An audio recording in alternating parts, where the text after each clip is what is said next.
And they're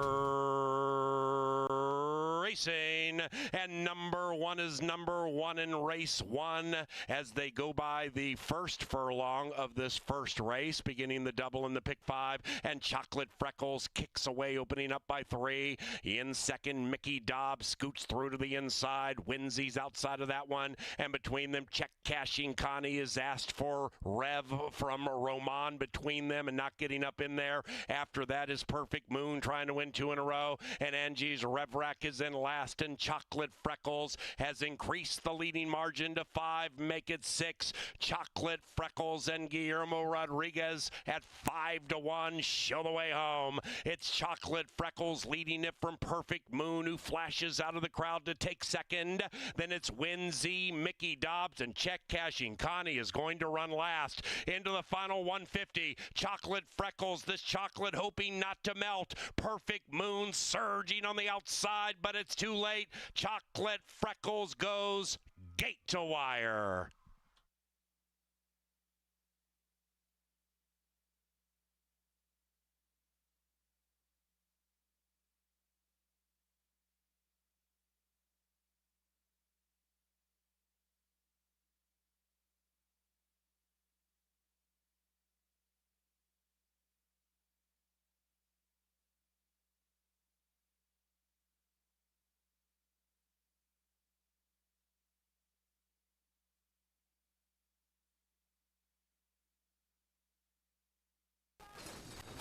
And they're racing that 3-day trip selfie. That firster didn't know much about it and started way back in last. Between them, Master Jane looking to rule over the field, but the white horse Zong's Irish Frost right alongside Fellow Gray, and 5 and 6 slug it out with a half mile to go, and they have raced 6 lengths to the good of Rush Into the Wire. After that, Smarty Be Good shoved on by Ortega, about 8 lengths from the front, 2.5, 3 clear from Melania T. Then it's Diamond D to the outside of T, and 3 Day Trip Selfie is last. And up top, in first by just a little bit, Master Jane. Zong's Irish Frost trying to leave a chill over the field at 3.5-1, and that duo is still far clear from everybody else, but Smarty Be Good's beginning to close in nicely. That's the rider with the red silks to the outside. Behind that one, Rush Into the Wire, and Master Jane spurts clear. That's it for Zong's Irish Frost. Smarty Be Good, the only one to catch that tearaway 5. Master Jane, Smarty Be Good, Jane, Smarty, Smarty, Jane, Jane, too smart for them all. Master Jane prevails.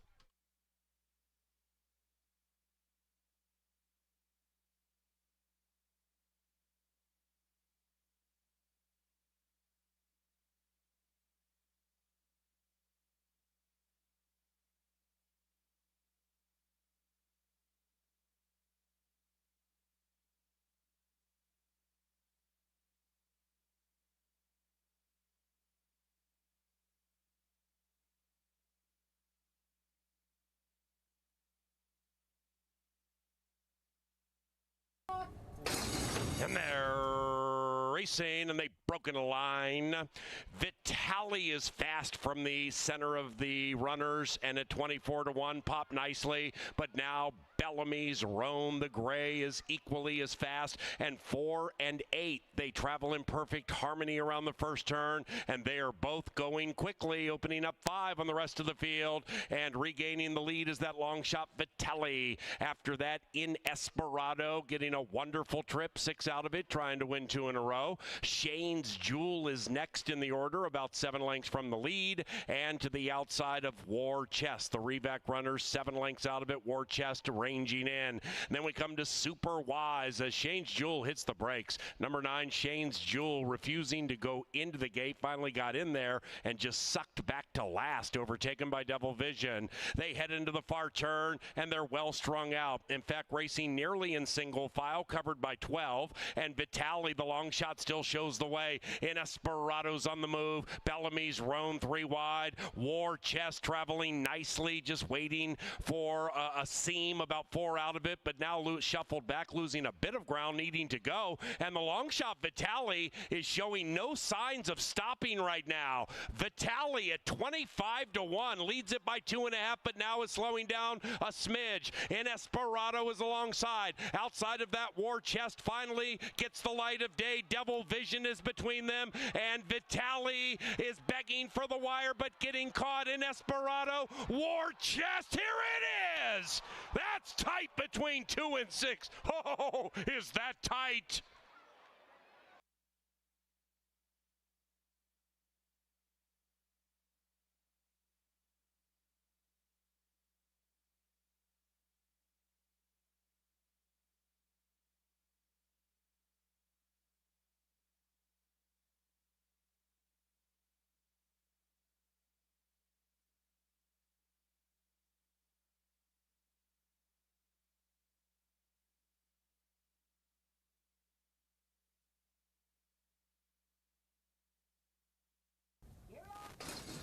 And they're racing, and Head for Business heads for the lead. Head for Business heads them off and leads it narrowly to the inside. Philo Bideau making the turf debut comes scooting through to the inside at 5-1, and now number 1 is number 1.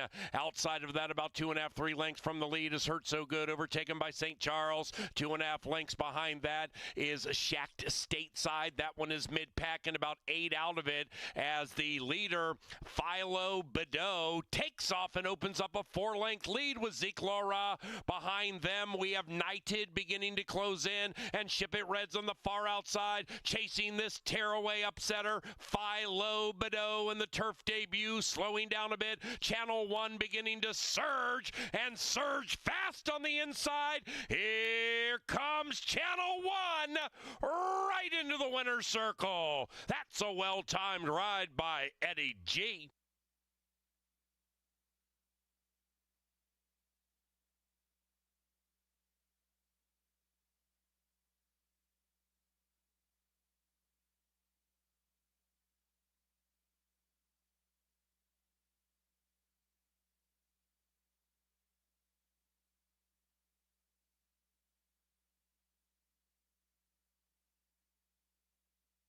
Here they come, and they're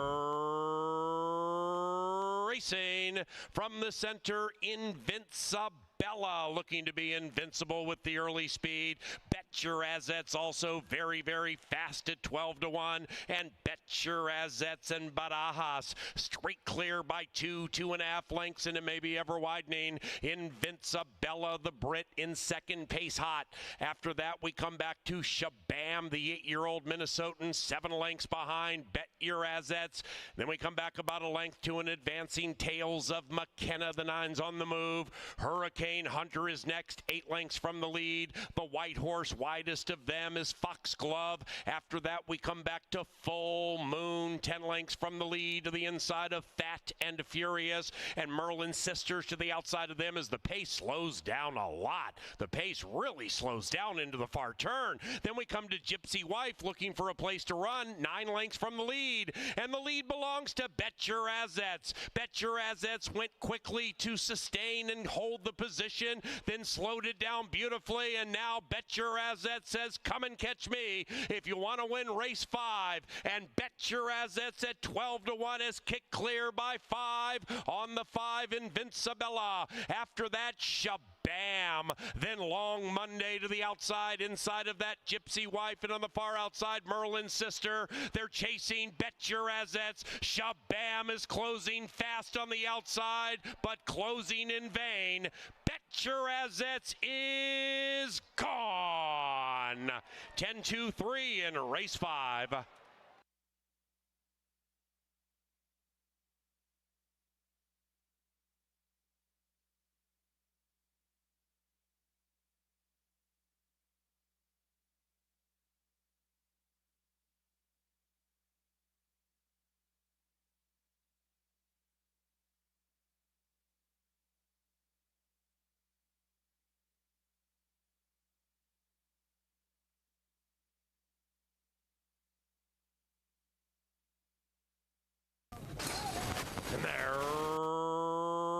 racing. Swift beginnings for all.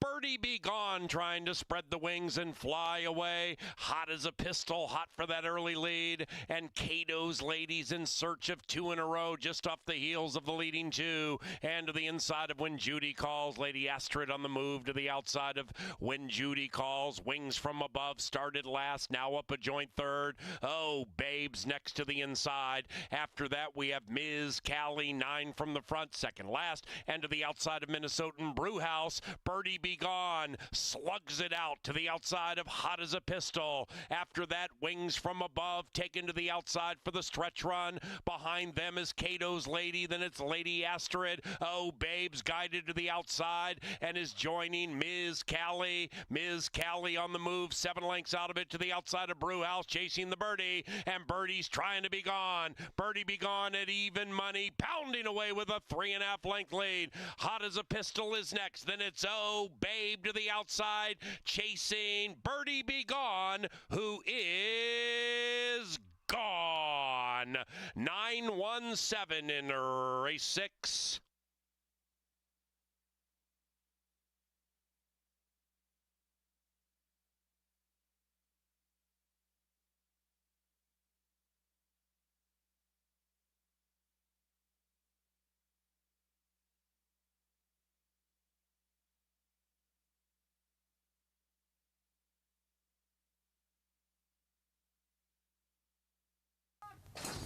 And they're racing from the 5 spot, right in the center. Tactical Attack with that tactical fast early speed. To the inside of Bugler, it's 5-7-1 in the early stages as Lake B comes flowing through to the inside. Sea to Success is outside of the favored Crew Dragon, 5th, but only 4 out of it. Then it's Deflator, and Capanello Bay is last of them all. They head into the far turn. Bugler applying pressure to the outside of Tactical Attack. Said 5 leads it by a neck. After that, 2.5 lengths to Sea to Success, covering up Lake B, who shoved on. Now Crew Dragon is taken to the outside by Roman. Crew Dragon is on the move. The favorite, though, 5 out of it. Then it's Deflator, and still nothing from Capanello Bay. They head for the money, and up goes Bugler to take the lead. Crew Dragon closing fast to the outside. Inside of that Tactical Attack, between them is Lake B. Also in there is Sea to Success. It is Bugler completely on the grind, but doing so with a 2.5 length lead, and Bugler gets to the winner's circle to play a victorious ditty.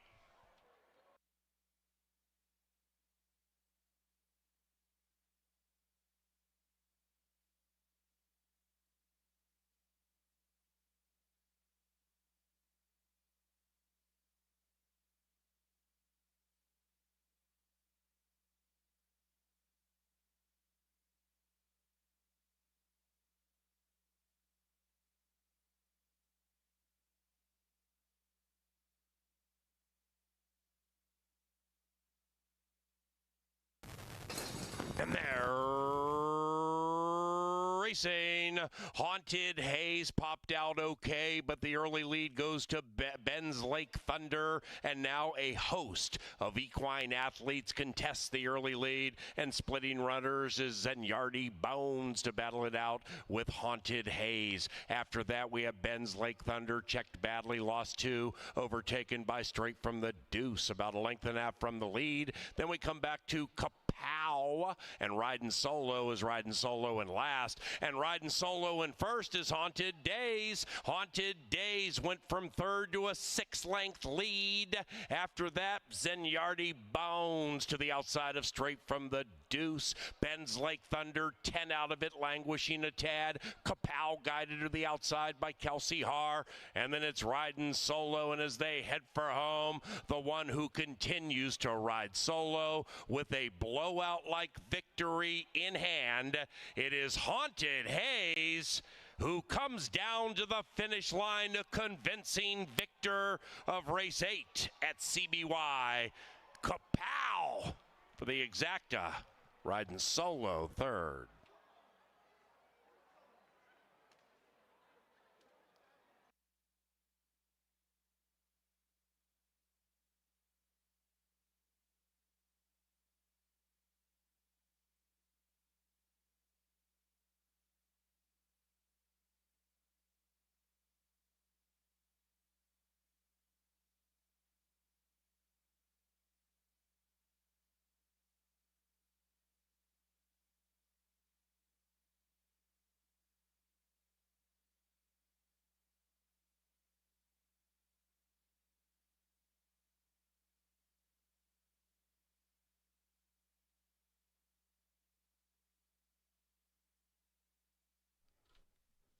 Ladies and gentlemen, please rise as Miss Natasha Orbeck leads us in our national anthem.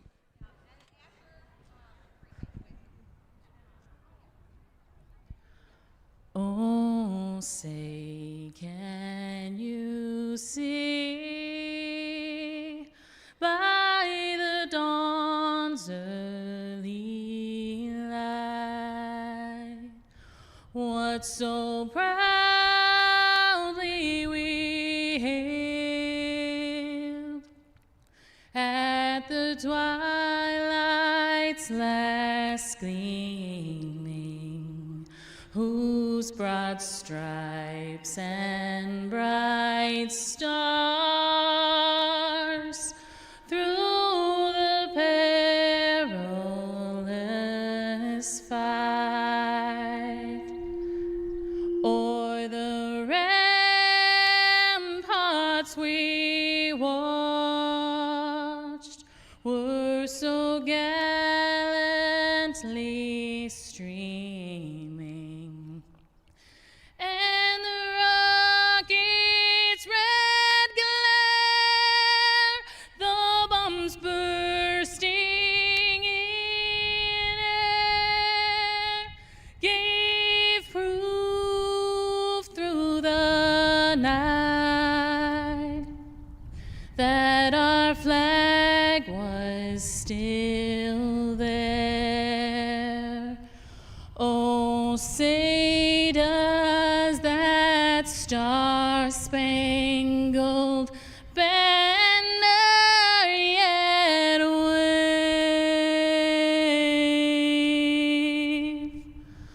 o'er the land of the free and the home of the brave.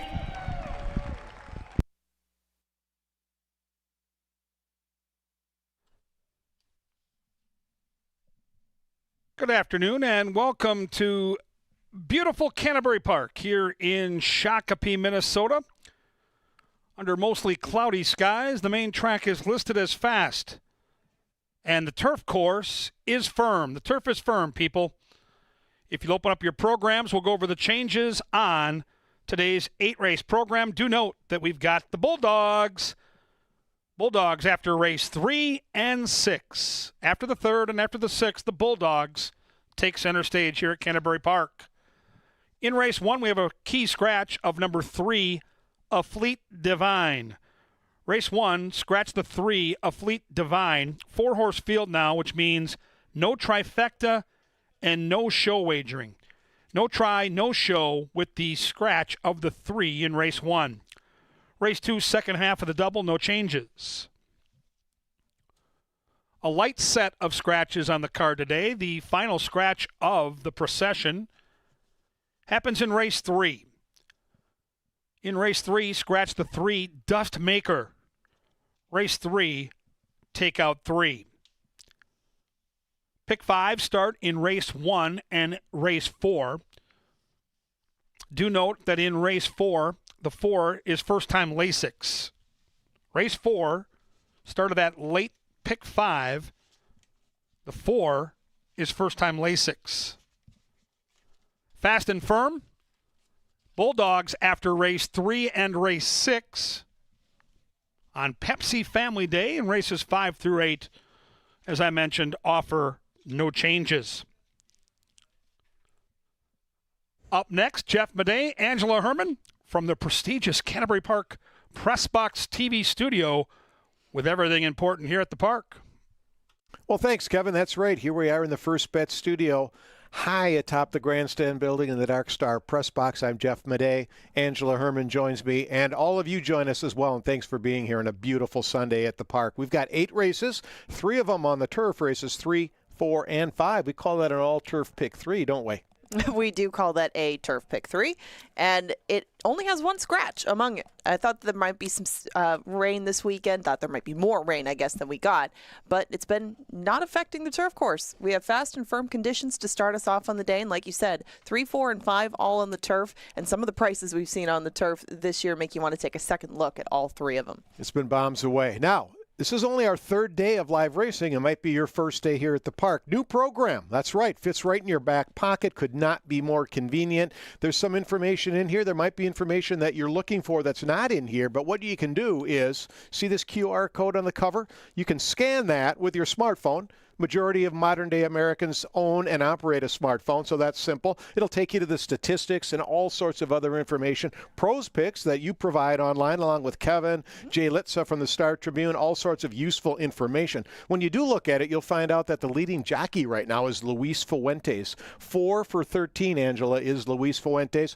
He wasn't here last year, but he rode 2 years ago, won 50 races. The guy knows how to get around the racetrack. 62% in the money as well for our top jockey. Yes, and it's worth noting any early trends that you do see in the meet, like we were looking at yesterday, Oaklawn Park shippers, things like that, because they don't always go off as the favorite. Luis Fuentes has not always gone off as the favorite. I have him going on a couple of winners today, and just keep an eye on some of those. I mean, things will change a lot during the season because we have so many different entities coming from different racetracks around the country, new riders who have been here for years. It's always an interesting melting pot because it's not on a circuit. It's not the same names. So we see how they all fit together, and obviously he is having an excellent first couple of days. Absolutely. Now, if you can't be here every day, and I know some of you can't, well, join the betting club to get daily action. Ange? It's $100 to get into the betting club, and that will take you through basically the entire summer. You'll get wagers that Kevin Gorg puts together, and whatever pool he has to start with from the betting club, that will be the bankroll, and try to build that up as much as you can, focusing mostly on Canterbury races, but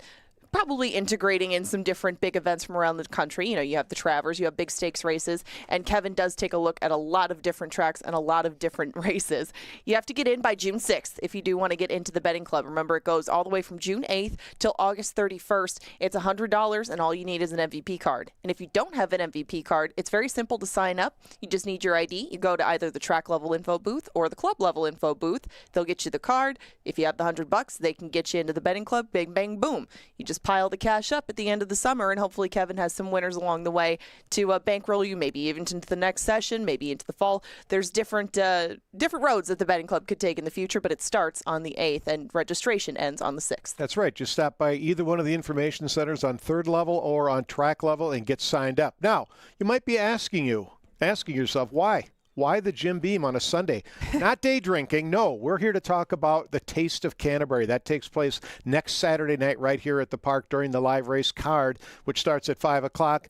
It's Taste of Canterbury. It's whiskey, hence the Jim Beam, and wings. These are really cool events, a chance to sample some of Canterbury's culinary excellence. And the event does sell out. You can get tickets at canterburypark.com/events. So I'd get your tickets in advance. So it's a really fun way to spend an evening at the track. Bring a date, drink some whiskey, eat some wings, cash some tickets. They do sell out very quickly. They are fun events, and they're a variety of events. Even if one isn't for you, take a look on the website at all of the different possibilities that you have to take a taste of Canterbury. They take a lot of time to put those menus together and complimentary cocktails to go with them. It is a fun way to upgrade your experience. If you were going to be here anyway, definitely take a look. But if there's something on the menu further down the line, get your tickets today. To be clear, I'm not ruling out day drinking, however, but that's not the purpose of this bottle of the Oracle Jim may have Beam. taken part in that sometime today, yesterday. You never know. I don't know. Find him, and you'll know pretty quick. The Pick 5, 10% takeout, lowest in the nation. We have 2 of them cleverly named, the first 5 and the final 5. You can figure that out. 10% takeout on both of those Pick 5s. They start in races 1 and race 4 today. 10% takeout, 50-cent minimum. Pick 5 winners in a row, bam, you could have thousands back in your pocket. We've seen a couple of big payouts the first couple of nights. And again, looking at the early part of it, there's turf races in both, and they are not easy. We mentioned the bombs that have come in some of those turf races. The dirt races are no exception either. We've seen some prices, especially on the front end, and they're both involved in these Pick 5s. It is the best takeout in the country. Big day here at the park. A lot of you are here for racing. A lot of you are here for the Bulldog races as well. Always a popular day. We've got a special guest, don't we, Ange? Yes, we do. We have a very special guest who is joining us for the Bulldog races today, and his owners are kind enough to join us. I want to mention quickly, you see behind us the Q code. You can find that in your program. There's signs all around the building. If you want to see your Bulldog up here, you can scan that code and get your Bulldog in the mix. Now, if we can have Coda come over here. You're going to have to pick that dog up. Yeah. If you guys want to come right back behind me, Coda, Dirk Munson, and Jennifer Munson. This is Coda. Coda is going to be in heat number 1 today. He's going to be dog number 6. And we want to ask you quickly, when you bring a dog to the races and you're going to race him in heat number 1, what do you do to get Coda ready for Bulldog racing at Canterbury? It's really just, a lot of running. Coda loves to run. She plays fetch, which is abnormal for a Bulldog. And, we've actually been here a few times, but this is her first time racing, so it'll be something new and fun, and hopefully she'll go straight, but she may just spend more time chasing the other dogs around. There you go. You got the inside track on Coda. She is going to be in heat number 1. We're going to have 4 heats today after races 3 and 6. And now it's time to take it down to the paddock for Today at the Races, brought to you by Touchdown Tile.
cream and some strawberries and stuff like that. That sounds awfully good. Just like hitting pick fives today at Canterbury. That sounds quite juicy too. And welcome to Touchdown Tiles today at the races. I'm your announcer, Paul Allen. Kevin Gorg is one of our analysts. The other is Angela Herman. You just heard from her. And we make up the STEAM team. On a day we race the Bulldogs, we race the horses, and hopefully you race right to the bank when you're done, because you'll need to automatically deposit some money because you've won so much. That could be you. You're going to need that money too if you're betting those Timberwolves tonight after the first two games, but maybe that'll flip the script too. But the reason I bring that up is we have this little pick five wager that begins in race number 1. We have another one that begins with race 4. It's only 50 cents, and it's a sequence. If you pick the winners of 5 consecutive races using as many or as few in each of the races as you want, Who knows? You might win 15 grand like somebody last night, a couple of people last night, or 5 grand. 8 days ago, opening day, we had a pick 5, pay 5 grand, and another pay like 14 or 15 grand. So there's gold in them our hills, and good afternoon.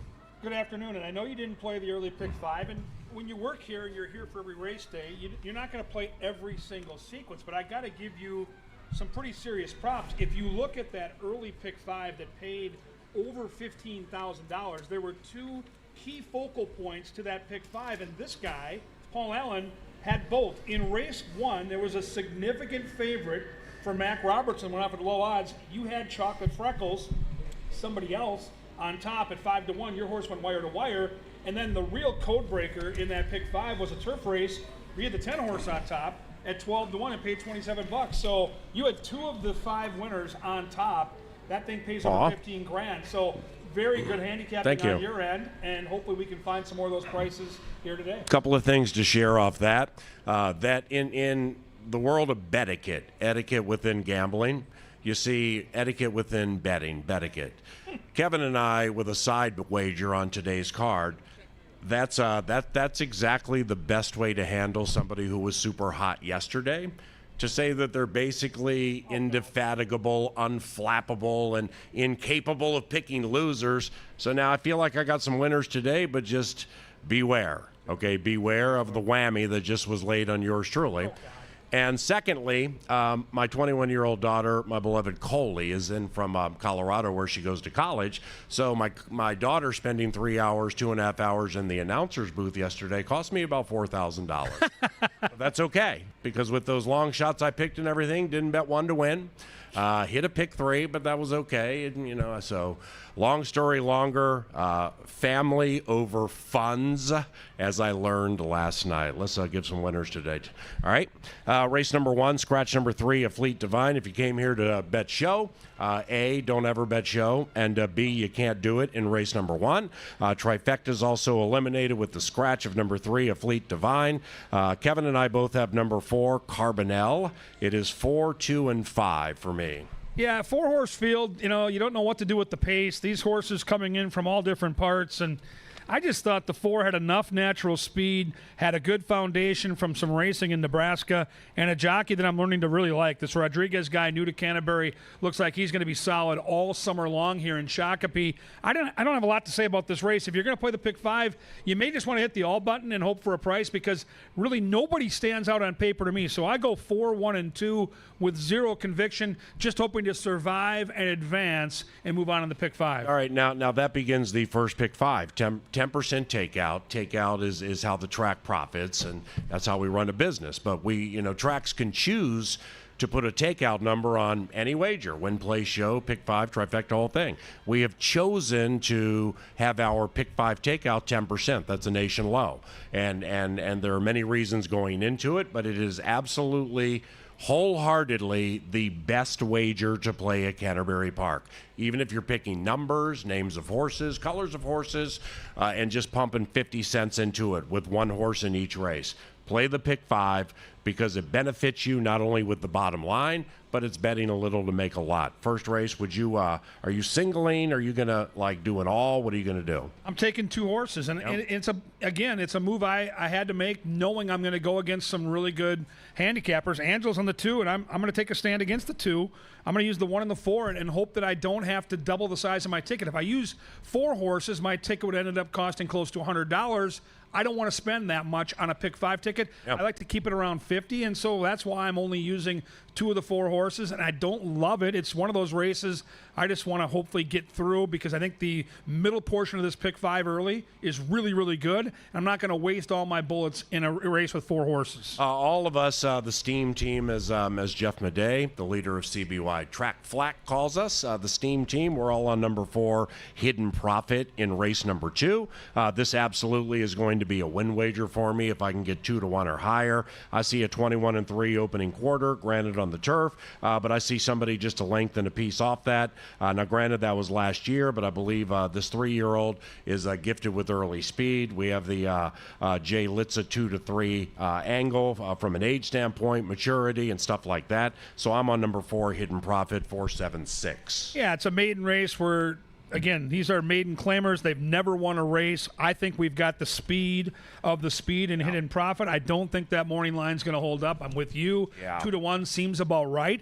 I don't think it's a slam dunk, though. I really don't. I think Great. the 7-horse is a super interesting option. If this horse gets ignored, Sharma, the 7 for Miguel Angel Silva, who you talked about yesterday and hit in that turf race at 12-1, is intriguing. And then if they overbet the 4 and let the 6 drift up, we know what Tampa shippers can do. We know how good Tim Padilla has been at Canterbury the last couple of years. So I go 4, 7, 6, and 5. I like the 4, but I think it's one of those horses where if they're clear and they're loose on the front, it's going to be really fun. If they're in a battle early, we could be in some trouble.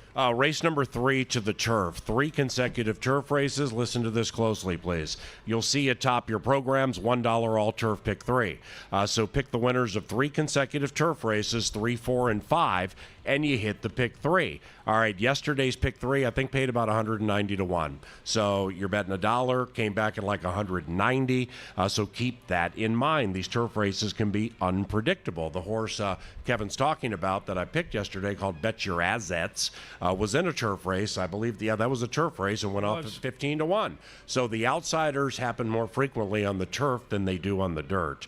I like number 6, Chaparita. Kevin likes number 4, Finley's Kitten.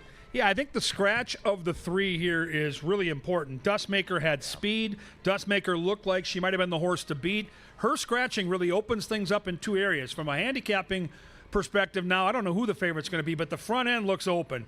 And even though I think the 2 might be the best horse on paper, Pasta Salad Ronda starts way back and tries to make one big late run. Yeah. And in a race where there's not a ton of speed and the turf course has been pretty kind to horses on the front, I'm going to move over to the 4. I think Finley's Kitten's going to get a really good trip. She projects to be on or near the lead. She's in good form. She lost by a neck against Similar in Arizona last time. So I'll put the 4 on top. I respect the 2. And the horse, I don't think you want to leave off your tickets on the pick 5 is the 5 horse who Angela likes with her boots on, who I think has proven that she likes this turf course. She doesn't love it, but she's hit the board in 6 of 9. So I go 4, 2, and 5. Yep, and the one you mentioned, the 5, 0 for 9 lifetime on the Canterbury turf. The reason I bring that up is the horse I select is 0 for 4 lifetime on the Canterbury turf and never has finished in the top 3 on the turf. Now, the reason I take this filly is because I do believe she will be close to the pace. Eduardo Gallardo, I mentioned this yesterday, is a 22% turf jockey, all right? Mm-hmm. So last year on the turf, Eddie G won 22% of his races. That's a very, very good number. And I believe he won a turf race yesterday. So turf riding is a lot different than dirt riding, and it requires a different level of patience and just a different level of feel. And I believe Eduardo Gallardo, very young in his career too, and he's very talented. I think him riding on the turf is something that he gets more so than potentially some others. So I'm going to try Chaparita here in what I think is kind of a wide open race with that scratch of number 3. I end up going 6, 2, and 4. 6, 2, and 4 in race 3. The 4th race keeps us on the turf course, 7.5 furlongs for maidens. A maiden means they have yet to win. They're looking for their first victory.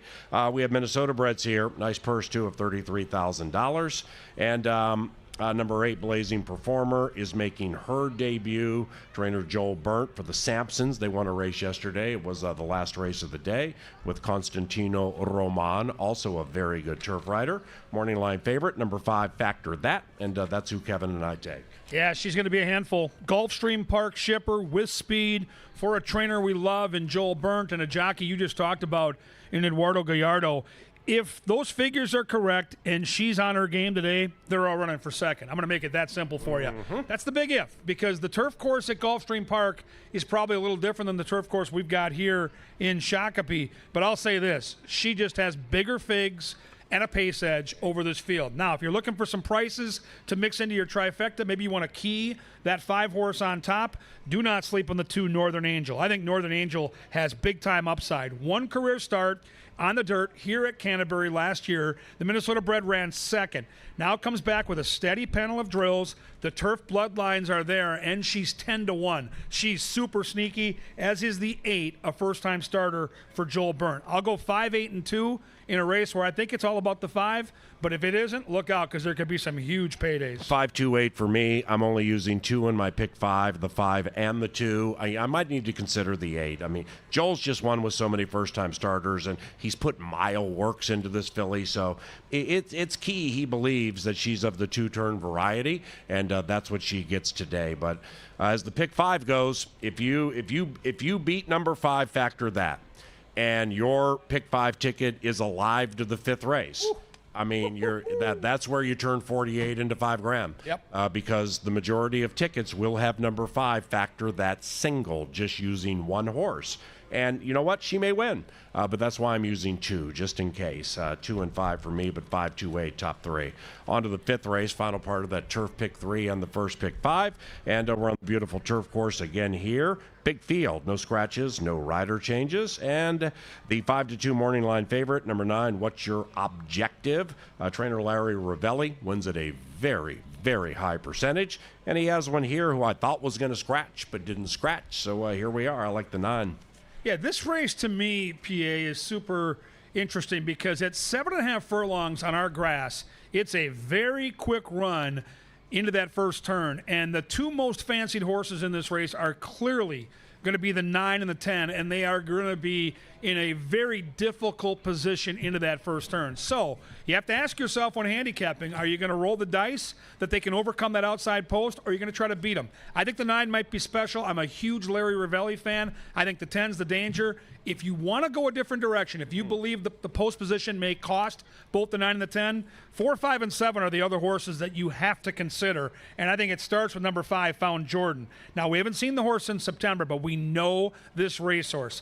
He loves the Canterbury Park turf. He fires every time. He gets Gallardo for Virginia Peters. That caught my eye, as did the last workout at 47 and change. And by the way, one of your favorite handicapping angles with the new equipment, the blinkers going on. Do not sleep on the 5. I've got the 9 on top. I think the post positions are clearly going to be a bit of an issue. I think you're going to want some depth in your pick 5 when you get to that final leg. Agreed. And in that final leg, I'm using 2, 5, 8, 9. I picked the race 9, 8, 2, so I picked number 9 on top. Number 8, Morning Thunder. This one intrigues me because I respect the connections with Mike Beeler. LAV got a turf win yesterday. And this one in a 9-horse field, when he debuted last summer, granted as a 2-year-old, went off at 4-1, and I recall got a lot of action. And this one was training well last year. I just remember somebody telling me that. So I'm not going to forget that. And we have a nice workout pattern up to this race and a nice fast half-mile drill into it. So I'm using the 8 in my pick 5, but I'm picking the 9 first.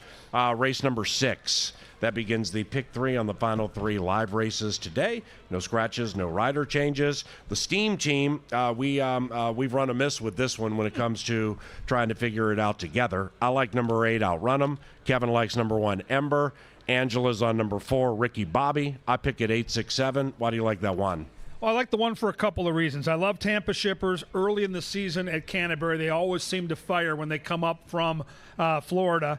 I've got a great jockey in Luis Fuentes, who I trust, and I've got Matt Williams Conditioning, who I think is a very under-the-radar, rock-solid conditioner. So all that added together, a horse in good form, last raced in late April, a workout over the track, and the advantageous inside post. And, by the way, a square 4-1. I like Ember a lot. One of my win bets today will be Ember. As far as horses underneath, I'm using the 7, who looks like maybe he's lone speed.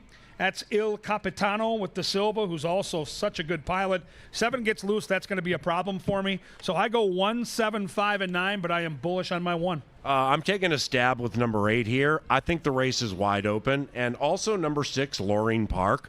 I'm not, I don't know what I'm going to do up to the race with the final pick 4. Loring Park loves it here. And Loring Park, there are reasons that I can argue Loring Park should be in the top 2 or 3. Likewise for Ricky Bobby and Ember, also Il Capitano. I ended up with Outrun 'em because Kevin pointed out something to me yesterday about horses shipping here from Hot Springs, Arkansas, Oaklawn Park. and just how abundantly well they've done. Well, this is one of them. This horse is racing for a third time off a long layoff, and in the first race back, ran early in the race in competitive fashion, fell apart last time after a bad break.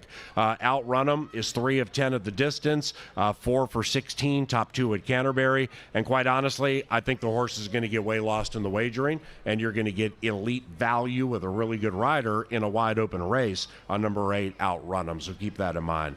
8, 6, 7. Seventh race begins the penultimate. That begins the final double two. McEwen is the only first-time starter in here. I picked that one third. I go with number 6, 86 Chevy. KG's on the one right next to that Floridian, Army Kid. Yeah, the 6 is the horse to beat. Tampa shipper, good debut, likely has enough speed to make the trip. 6 is a must-use for me on all my tickets. I'm going to take a swing here with Army Kid, and here's what I see. A horse that debuted at Keeneland in a $150,000 maiden claiming race. Split the field, right? Didn't do much running, finished 5th, beaten 14 lengths. That was in October. Now we get first-time Lasix. Now the 2-year-old is all grown up. We're a 3-year-old now. We get good workouts for a good trainer in Cody Rosine. And again, Eduardo Gallardo shows up in the saddle. That matters to me. I think the horse will show significant improvement in terms of early speed, and I think we're going to get value. I think we're going to get 5, 6, 7 to 1, so I'll take a shot. No doubt the Love 6 it. is the horse to beat, and again, the 1, to me, if you're building a trifecta, I don't know how you leave the 1 out. I go 7, 6, and 1. Yeah, I'm trying number 6, 86 Chevy here. Now, granted, this one was 3 to 1 when he debuted at Tampa Bay Downs. Okay, he didn't win, and he ran second. He got dusted by a horse named Rookie, but the final time was 109.4, so it comes out of a very fast race. And he also is blessed with early speed, where he was right there on a 22 and change on a 46. So then he works up to the race. Yeah, I mean, we're looking at 8 to 5 here probably. Don't know if I'm going to single the guy in my final pick 5, but that's who I like. 6, 1, 5. 8th race, final live. No scratches, no rider changes. In this one, the morning line favorite, ridden by Eddie G, is Yo Dog, a popular horse at Canterbury last spring, summer, and also KG Selection. Yeah, Joel Burnt, a horse that's run 3 times here at Canterbury, PA, never worse than second. We got the prep race out of the way in Chicago. This is a Minnesota bred who runs all summer for the juicy part of the purse. And it's Eduardo Gallardo. I've got Eduardo on a pretty big day today. Don't let me down, man. Don't let me down, Eduardo. Hey, and it's Bulldog Day, and it's Yo Dog. And I love sitting in the press box, listening to you call this horse when I pick him or bet him, and you say, Yo Dog. I just love it. I just love it. So I'm going to go with the 4 over the 1 and the 8, and I'm going to hope that Joel Burnt and Eduardo Gallardo have a big Sunday afternoon. We've added a profitable common thread through the first 16 races at Canterbury, and it involves trainer Miguel Angel Silva and the Thumbs Up Gang. So why not finish the third series of 8 races with Cinco Majestic here from Lone Star, where the Lone Star racing is good.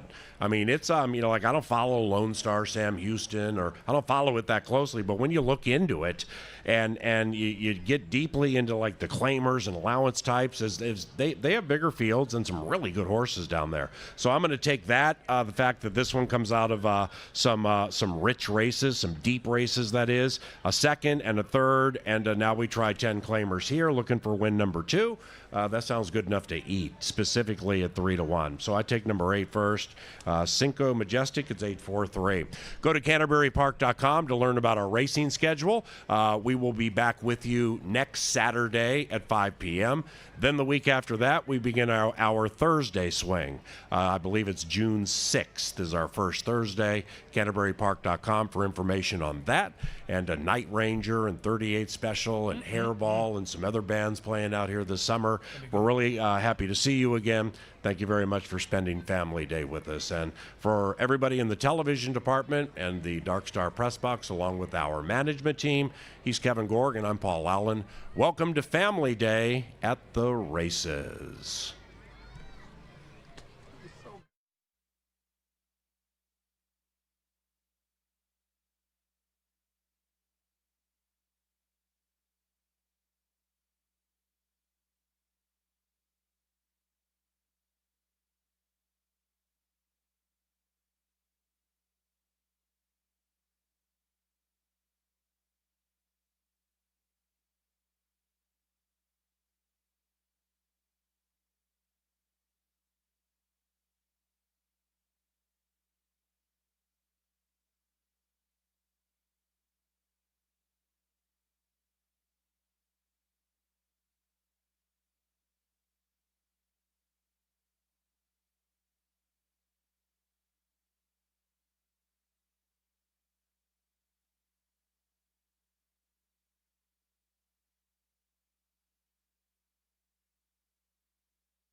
And the horses are coming onto the track for Pepsi Family Day right out here at the park. Main track is fast. Turf course is firm. In race 1, we scratched the 3, A Fleet Divine. With that scratch, 4-horse field means no trifecta or no show wagering in the lid lifter. We do offer win in place, exactas, a double, a pick 3, and don't forget about the first 5. It's the early pick 5. A pick 5 here in the opening couple weeks that's paid over $14,000 and over $15,000 on 2 separate occasions. The pick 5 starts in 6 minutes. I'll have a ticket for you, which we'll go over shortly.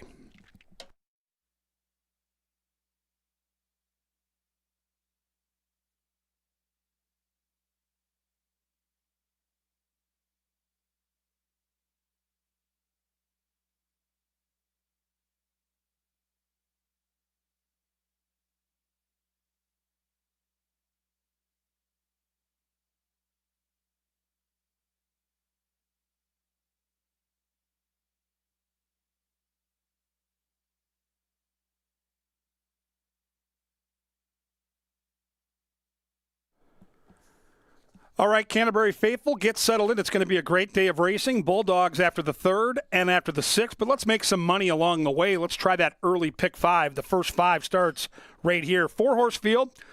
I'm going to use half of the field on my ticket. My ticket's a $36 venture. I'm going to use the 1 and the 4. I'm bullish on the 4. I think the 4 sits up well in this race. Small field with some natural speed, look good in the paddock warming up. So I'll use 1 and 4 here in race number 1. Hope to survive and advance. Race 2, my top pick is the 4. We're not going to get 9 to 2, but I'm going to have some backups. I'm going to use 4, 6, and 7 in race 2. I think the 7 might be the value when they actually leave the gate. Race 3, I'm all about the 3 top contenders on paper. The 2, Pasta Salad Rhonda. The 4, Finley's Kitten, my top pick. And the 5 with her boots on. One of those 3 should win. I feel pretty confident in race 3. I'm going to single the 5 in race 4. Factor that looks like Lone Speed in from Gulfstream Park. She's sharp right now. She's trained by Joel Byrne, and she gets my guy, Eduardo Gallardo. That's my single. Then I want to have options. I think race 5 is wide open. I mentioned the top 2 contenders are outside post positions, so I'm going to use 5, 7, 9, and 10 to close out that pick 5. 1 and 4 with 4, 6, 7 with 2, 4, 5 with 5 with 5, 7, 9, and 10. $36 investment. Play that pick 5. Opening weekend, it paid over $14,000. Last night, it paid over $15,000. You can't win it if you don't get in it, and it all starts in 3 minutes.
Ladies and gentlemen, we thank some of our sponsors today. They include Apple Autos, Continental Diamond, Jim Beam, Kim Crawford Wines, Quick Trip, Loeffler, the sponsors of Race 1, Maker's Mark, Minnesota Lottery, Michelob Ultra, and Pepsi. The quartet is approaching the starting gate.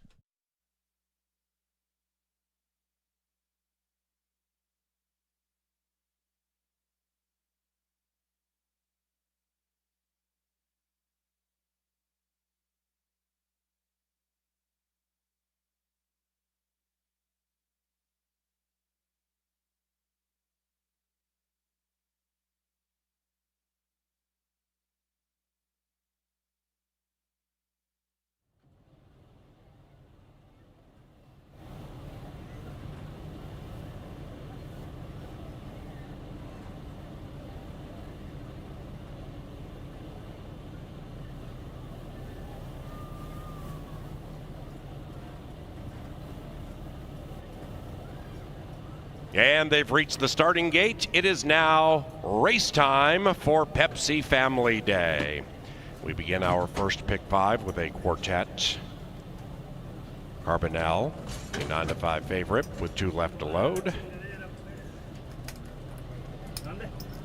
Carbonell. And April Flower Bound. Last in. Excellent work by our gate crew. Our starter is Oscar Quitos, and we are set for a Sunday. And they're racing, and they popped as one. Carbonell gets the first call, and Susie's Darlin revs up at 2.5 to 1, gets down to the inside, and Susie's Darlin tugs along the other 3.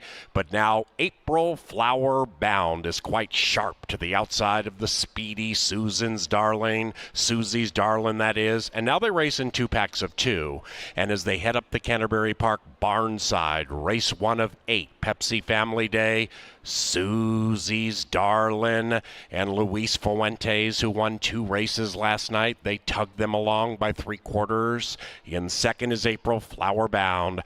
Carbonell is poised, relatively speaking, to the outside of Aunt Kendra, and they're just about 2.5 lengths from the lead. So the 4 are sardined with 3.5 to go. Susie's Darlin trying to pull away. Susie's Darlin nearly won. April Flower Bound shaken up rather rigorously to the outside to keep up and cannot go by at this stage. And said Duo is run away. 5 from Aunt Kendra. Carbonell is tailed off to last at 2 to 1. April Flower Bound is favored. Carbonell 2 to 1, way out of it in last. And Susie's Darlin absolutely has wire to wire on her mind. And Susie's Darlin scoots away by 5. In second is the 5, April Flower Bound. After that, Aunt Kendra, not today for Carbonell. But with Susie's Darlin, they're chasing after the wind. 2-5-1 in race 1.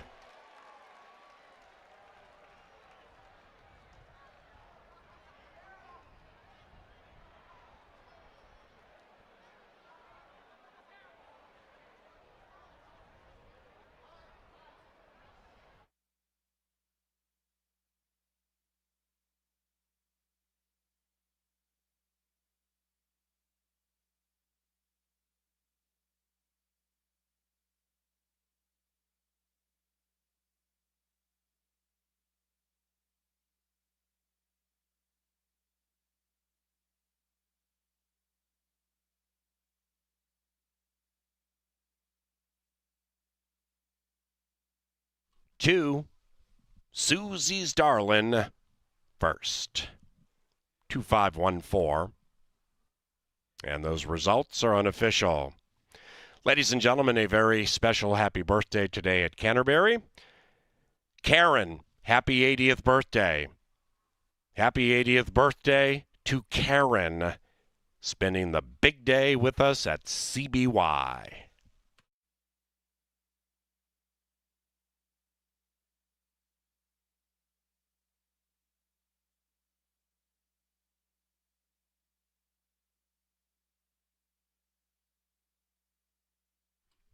Jockey Luis Fuentes has won 3 of the last 4 races we have run here, given he scored races 6 and 7 last night and takes down the first on Sunday, and it's official. 8-1 on the exacta in a 4-horse field. 2-5 exacta paid $8. Race number 2 is about 20 minutes from now. No scratches, no rider changes for the second. Race number 2 is provided by Apple Autos, the official vehicle supplier to Canterbury Park. Locations around here too: Apple Ford Shakopee, Apple Used Autos, and Apple Chrysler Dodge Jeep Ram here in Shakopee. We also thank Xfinity Comcast for 2024 sponsorship. Visit xfinitymobile.com today. Visiting the winner's enclosure is Susie's Darlin and Luis Fuentes. The winning owner, William Branch, and the winning trainer, Ruben Fuentes. The Fuentes brothers team to take down race 1. The first pair of Bulldog races takes place after race number 3. And race number 2 is 22 minutes from now. Ladies and gentlemen, welcome to Canterbury Park.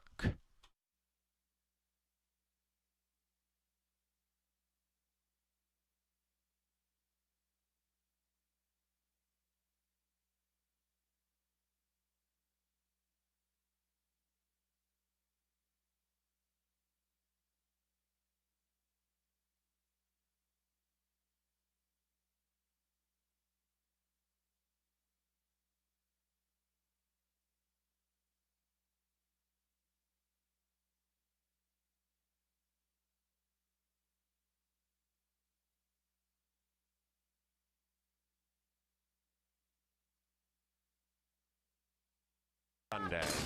And they're racing, and they popped as one. Carbonell gets the first call, and Susie's Darlin revs up at 2.5-1, gets down to the inside, and Susie's Darlin tugs along the other 3. But now April Flower Bound is quite sharp to the outside of the speedy Susie's Darlin, that is. And now they race in 2 packs of 2.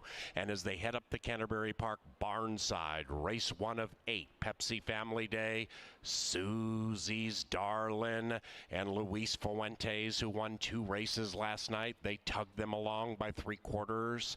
In second is April Flower Bound.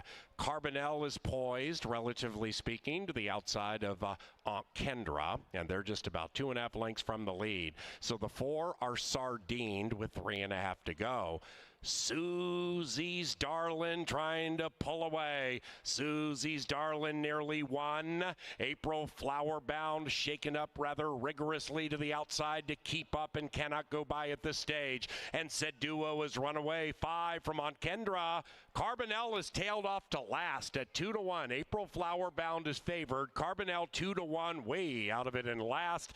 And Susie's Darlin absolutely has wire to wire on her mind. And Susie's Darlin scoots away by 5. In second is the 5, April Flower Bound. After that, Aunt Kendra, not today for Carbonell. But with Susie's Darlin, they're chasing after the wind. 2-5-1 in race 1.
Welcome out to the paddock. We get set for the second half of the Daily Double. Nice crowd on hand today for the Bulldogs, which we'll take care of after race 3 with a couple of heats, and then after race 6. The dogs out here have been so great. Summer after summer, it's one of our biggest draws, and today is no exception. We've got some food trucks here in the paddock area. You've got some great restaurant opportunities throughout the track. On all levels, you can find food. Be respectful of your patrons. It's going to be a little time to put the patience hat on. And if you want to save time when it comes to making your horse bets, here's a great way to do it. It's the First Bet app. Download that onto your device now. Make sure you get the First Bet app in there. Days like today can really save you because you can deposit and withdraw money and make bets where you're on the property right on your phone. You never have to get in that line. It's super cool. It's the First Bet app, and today's the type of day you want to try and put that on your smartphone and save yourself a ton of stress. If you want to learn how to do it, stop by any of the information desks here on main level or up on clubhouse level. It's the First Bet app, the preferred app of all of us Sharpies in the press box. Race 2 is a maiden race, so these are horses that have never won a race looking for their first career victory, and it looks like a very difficult handicapping puzzle. Let's start with number 1, David's Faith. Sabalos gets the call here for Valerie Lund. In from Arizona, has been facing tougher competition. So as Jeff Madej likes to say, it's the ship and dip. Ship to Canterbury, dip in class, should be rolling late, and from that inside post likely saves a bunch of ground. Number 2 is making his second career start. It's Legacy in the Making with De Silva riding here for Georgie Smith. One career start. He was in Nebraska against maiden special weight, which is a significantly higher level of racing. We just didn't learn much that day. This horse was always towards the back of the field. With the drop in class, can improve, and up on the board at 9-1. Number 3 is Lucky Supernova. Carmona gets the call here for Edgar Espinoza in from glitzy Oaklawn Park. Horses in from Arkansas at Oaklawn Park have done very well here the last couple of seasons. Another horse with no real form. Good-looking gray in the paddock. There's an old saying at the racetrack, cloudy day, bet the gray. Maybe you're into that. And that's a very lovely horse as they come out at 6-1 right now. My top pick in the race will be the 4. I think speed matters in a maiden race. I'm going to try Hidden Profit here as jockey Luis Fuentes looks to sweep the double. Good-looking horse down here. I like the coat. I like the energy. I like the muscle on this horse. We have one career start. It was here in Shakopee. It was way back last August. But that was back when this horse was a 2-year-old. Now we're 3 years old. The workouts are steady. The horse looks really good physically in the paddock. With that early speed, I think the horse can jump to the front and take them all the way. Number 5 is Professional Grade. Rodriguez gets the call for Joey Roberts. This horse has a seasoning edge on the competition. 8 career starts, some competitive speed figures too. Look for this horse to be stalking from just off the pace with lots of race experience. If he gets his race and his trip today at 8-1, I think he's one to include in your tries and superfectas. The People's Choice is the 6, Horseshoe Patsy. Alonso Quinones for Timmy Padilla. And these connections always fire at Canterbury, but specifically in the early stages of the meet. They got off to a fast start last year. They're off to another good start this year. Tampa shippers at Canterbury fire, and they fire for size. Doesn't have a natural speed. That was my only cause for pause. I think the 6 is the horse to beat, but the lack of early speed and not a lot of speed in the race led me to picking the 4, but I would not be surprised if the 6 is right there when they turn for home. 7 to me might be the value up on the board, and I love the way this horse is behaving in the paddock. On the muscle, to say the least. This is Sharmud. Borejas gets the call for Miguel Angel Silva. I love the way Miguel Angel Silva trains. He brings those horses to Canterbury, and they are ready to fire, and fire at prices. Last night they won at 12-1. Love the way the 7 looks in the paddock. Must use for me in exactas, tries, and superfectas on the board at a very nice price too, 5-1. Race 2, 6 furlongs. Maidens, they'll be at the gate in around 8, and then they're gonna get it on.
Ladies and gentlemen, directing your attention to the big screen in the infield or TV monitors. This week's Culver's Kid, and in fact each and every family day this summer, we are requesting that you utilize the QR code that you will find to send in pictures of your children. And we thank you very much for sending in the pictures. Some beautiful ones have come cycling in, and we will be selecting 3 for this week's Culver's Canterbury Kids. So please check your emails. And thank you to Culver's, and thank you for sending in the pictures.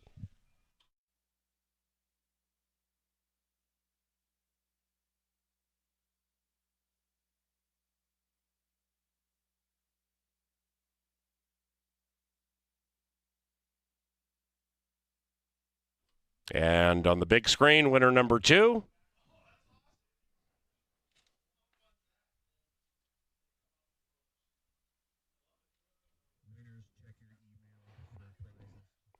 And winner number 3 is on the big screen in the infield and TV monitors. Congratulations, little buddy.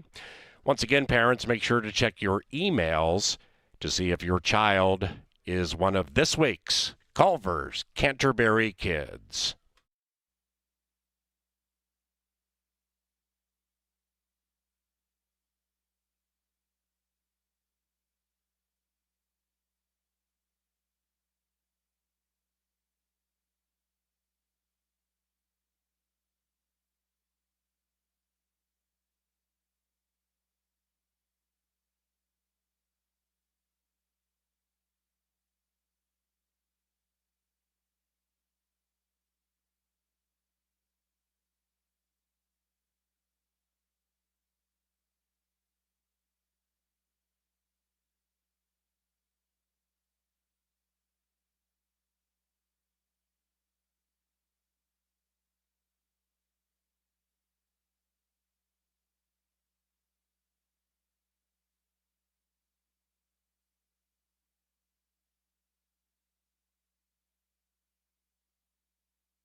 They're at the gate, and it is now post time at the gate. Race time.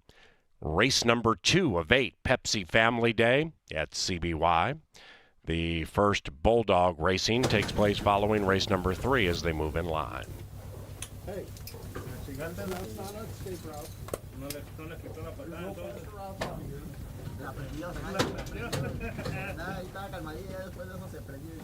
no, fast out of here. You stand there and look too far.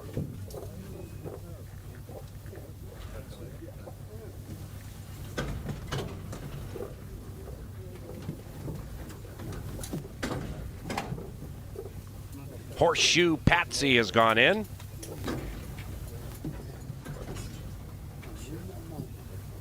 Sharmud, 3.5 to 1. Hidden Profit, 8 to 5 in favor. Here's Sharmud Barajas for Miguel Angel Silva. And they're racing in the second family day at Canterbury Park. Lake make that lucky Supernova. Won the start, but has now been seeded by Hidden Profit. And Hidden Profit splits runners and gamely takes the lead. Sharmud to the outside of Professional Grade. They're chasing the favored Hidden Profit. And that trio is now 6 lengths clear from the white horse Lucky Supernova, joined by Horseshoe Patsy advancing a smidge to the outside. After that, David's Faith. And David is losing faith in number 1, going back to last, overtaken by Legacy in the Making. They're well strung out. 7 of them covered by 14 with a quarter of a mile to go. Hidden Profit and Fuentes trying to sweep the double. Hidden Profit at 8 to 5 grinds away with the lead. Sharmud continues to apply pressure to the outside, still in with a puncher's chance. Outside of that is Professional Grade. Hidden Profit scoots clear by 3, puts the race in the books. It's Hidden Profit finding all the profit in race number 2, and Luis Fuentes has won the first 2 today. Tight photo coming up for second and third as the white horse Lucky Supernova became interested late.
The numbers 4, 3, 7, 5.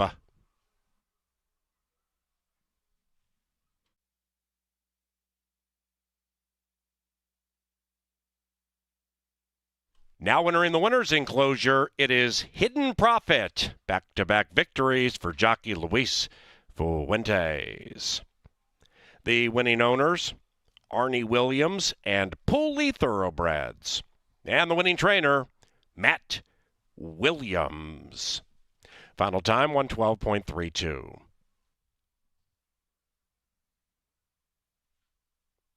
The second is official. The exacta paid $49.90 with the favorite on top. 10-cent superfecta, $57 and change. That's top 4 finishers in a given race. And the bet begins at a dime, 4-3-7-5, 57.73.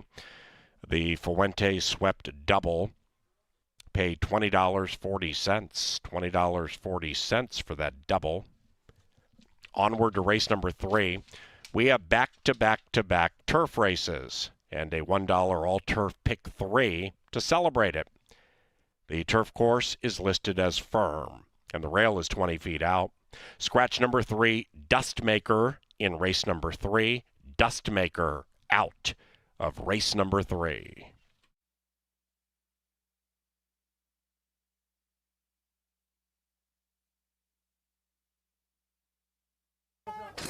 And they're racing in the second family day at Canterbury Park. Lake make that lucky Supernova. Won the start, but has now been seeded by Hidden Profit. And Hidden Profit splits runners and gamely takes the lead. Sharmud to the outside of Professional Grade. They're chasing the favored Hidden Profit. And that trio is now 6 lengths clear from the white horse Lucky Supernova, joined by Horseshoe Patsy advancing a smidge to the outside. After that, David's Faith. And David is losing faith in number 1, going back to last, overtaken by Legacy in the Making. They're well strung out. 7 of them covered by 14 with a quarter of a mile to go. Hidden Profit and Fuentes trying to sweep the double. Hidden Profit at 8-5 grinds away with the lead. Sharmud continues to apply pressure to the outside, still in with a puncher's chance. Outside of that is Professional Grade. Hidden Profit scoots clear by 3, puts the race in the books. It's Hidden Profit finding all the profit in race number 2, and Luis Fuentes has won the first 2 today. Tight photo coming up for second and third as the white horse Lucky Supernova became interested late.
Haven't seen her in a little while, but we see off the bench and into the winner's circle in race number 2. The third will go over to the turf, but remember, after that, the Bulldogs will take to the track. We'll have a couple of heats after this upcoming third race.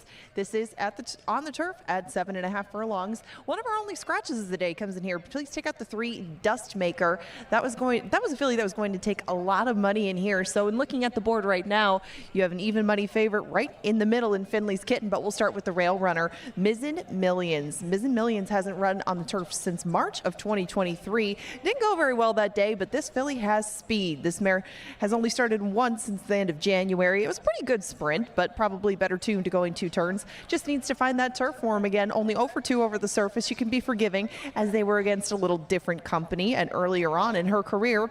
But Mizzen Millions, I thought, might take a little bit of pressure to her outside, as there are a couple in here from the Silva Barn, one of them stretching out off sprints, and I thought that might keep the pace honest enough. That'll be good news for Pasta Salad Rhonda.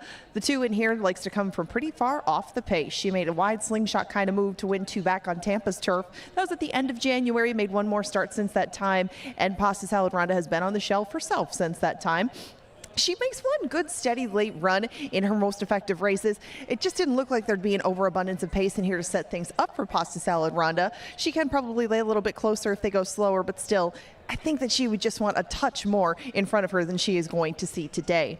Finley's Kitten has a bit more speed to her. As she showed out at Golden Gate, she nearly took a field wire to wire in January, but since that time hasn't shown the same sort of speed down in Arizona.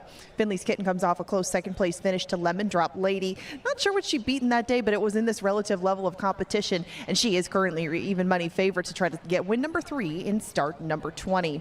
With Her Boots On is one of the 2 that I mentioned from the Miguel Silva Barn, and With Her Boots On has a lot more experience over the turf than Chaparita, especially lately. She had 1 start down in Houston that was a 4th place finish, and that was against tougher foes than she'll see in here. She is 0 for 10 thus far on the turf, but man, has she been knocking on the door. She is a versatile sort of filly, and Barajas will be aboard her today. With Her Boots On right now is a very fair 6 to 1 on the board. Even bigger price on her stablemate Chaparita just to the outside, who's been unseen since March, but she was last seen on the turf. That was sprinting against allowance foes. Maybe she's bit off a little bit more than she could chew that day. Chaparita gets a stretch out in distance. She has speed. She might be able to set a fairly leisurely pace for Chaparita up front. And Gallardo's in the saddle, 11 to 1 for that sort of combination is pretty darn good. And on the outside, 2 to Louis All, 8 to 1 in her first start for the Rarick Barn. She had a solid try 2 starts ago. She chased a slow pace, stayed close to it, and finished up very well to be second.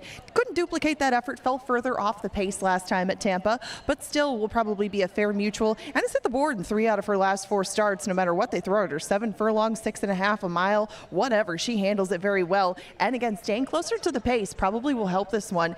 And you get 7 to 1. Good prices on all of the 3 to the outside of Finley's Kitten, who is your 6 to 5 favorite with 8 minutes to post. You got doubles, superfectas, tries, exactas, win, place, show, wagers. And remember, the next 3 are on the turf. That pick 3 is looking mighty appealing, and it's coming up in 8 minutes. Get your spot out on the rail. The Bulldogs are coming up after the 3rd on the grass.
It's power play time, and it's sponsored by Tri-State Bobcat. We thank our good friends there at Tri-State Bobcat.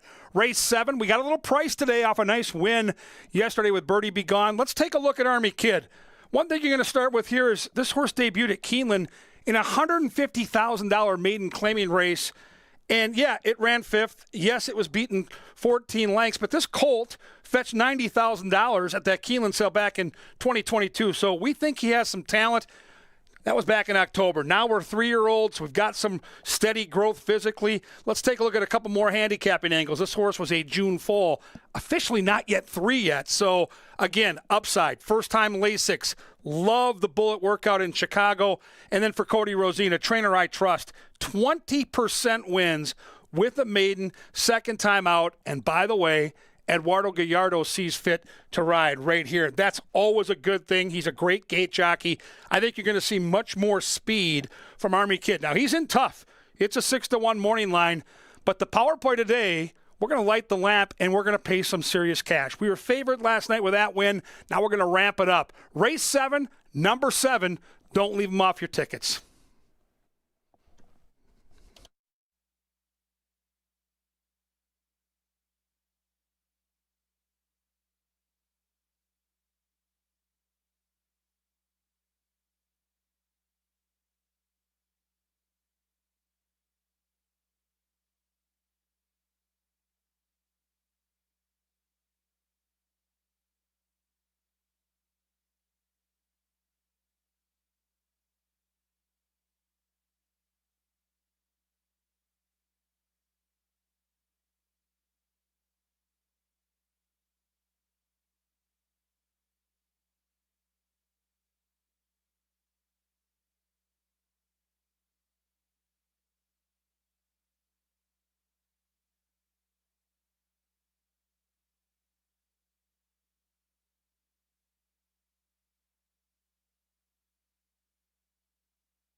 And the horses are approaching the starting gate. Ladies and gentlemen, Canterbury Park and Anheuser-Busch are excited to join forces with Folds of Honor, supporting families of America's fallen and disabled veterans and first responders. You can join us in this noble cause by participating in our special promotion. For every 16-ounce can of Budweiser beer purchased here at Canterbury, $1 is donated to the Folds of Honor Foundation. Also, commemorative $5 pins are available for purchase on site. And the runners have reached the gate. It is now post time into the gate for the 3rd on Family Day. About 10 minutes after this race, the running of the Bulldogs.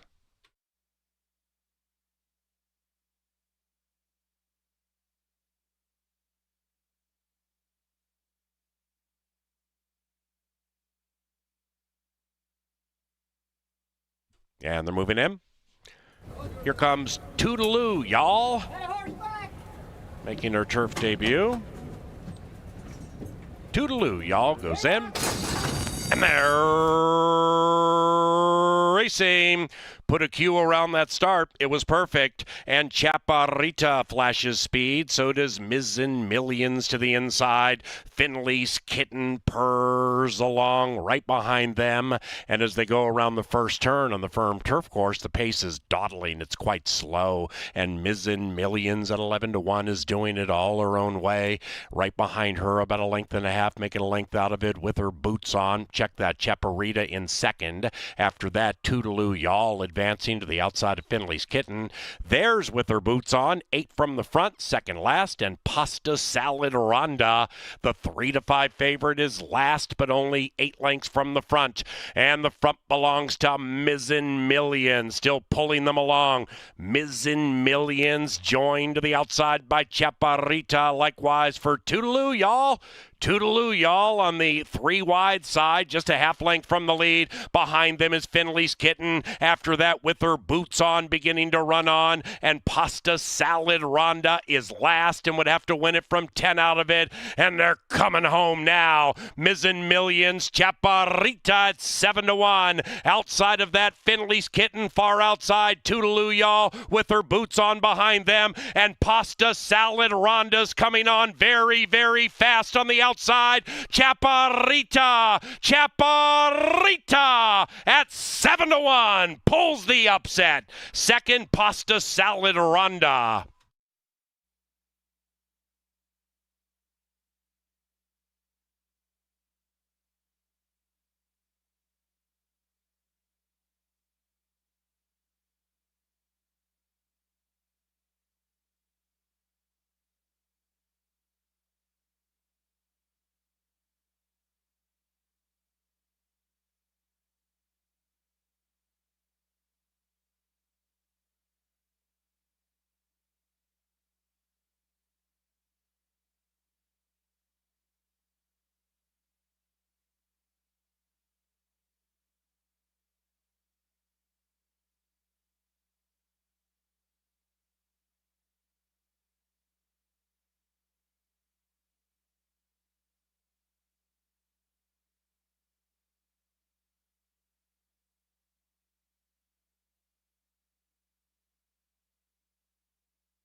Track stewards were looking at the first turn in an incident that involved the 2 and the 5.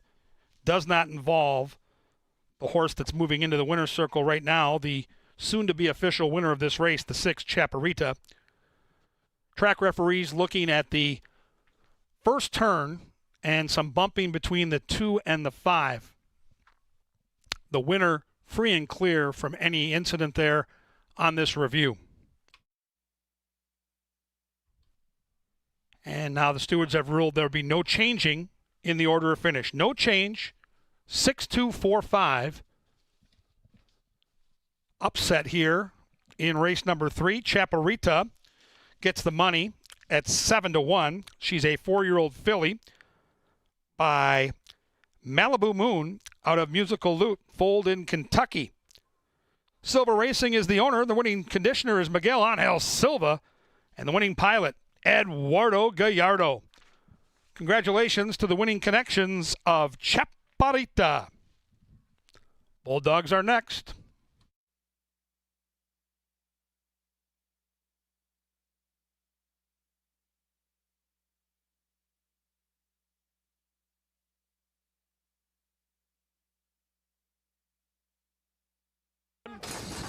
And they're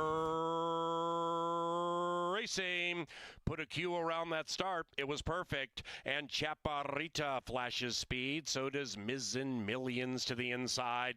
Finley's Kitten purrs along right behind them.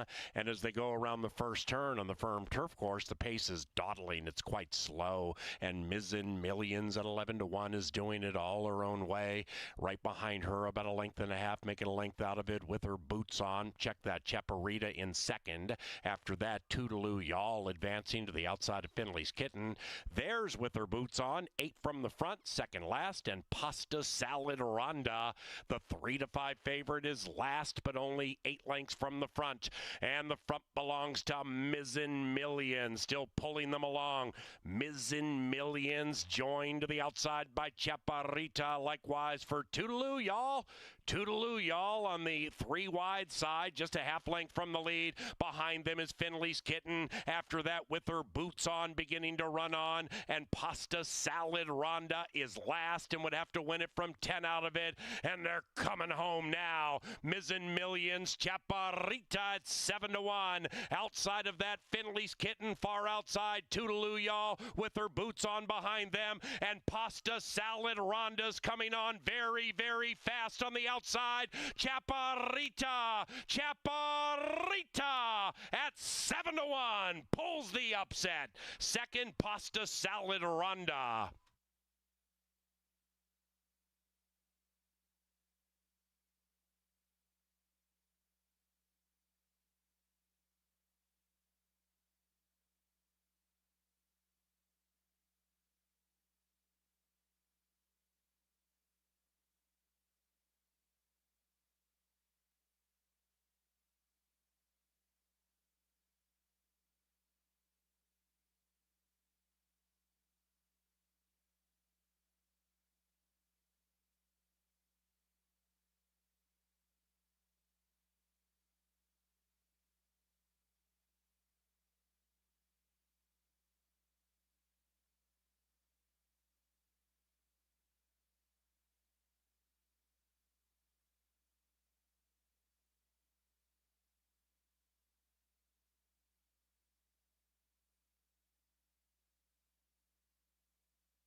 Ladies and gentlemen, here